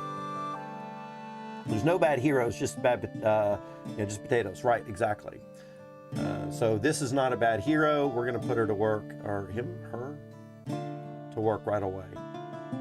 Yeah, there it is. This one right here. Hero details. So definitely going to work right away, and we're going to do more of this. So we're going to probably try to do a new summons every day for the next several days, because I need to get my Serendale summons up anyway. Anyway, guys, it's a little bit after 6 p.m., so I'm going to go ahead and call it quits for today. Thanks for being here with me. Thanks for hanging out. I do want to go catch that other stream. Grady sent a link into chat a little while back. I am not going to click on the link again like last time and botch everything up. But if y'all want to go and take a look at that link, I think this is the right link. Let me Control-C, copy, and paste that over here. I think that's it. I'm just going to pause that. Yeah. So I'm going to paste that link back into chat one more time right here again. And if y'all want to go and look that up or watch that video, I'm definitely going to go back and be watching this video after the thing. Grady, are you streaming again today? Anybody else out there? Do we have any other DFK streamers? Intergrove, Mythic Squad, anybody like that? Sergeant, are you doing streaming? If so, be on the lookout for that. Guys, until then, I am going to level up my Galena, make sure that she's at level 10, or my Remnella, make sure she's at level 10. So when we do all that kind of stuff, we'll get some extra tiers and input from all that. Until then, guys, have a good morning, evening, whatever day it is for you, whatever time of day it is. And I will see y'all tomorrow. Until then, rock out.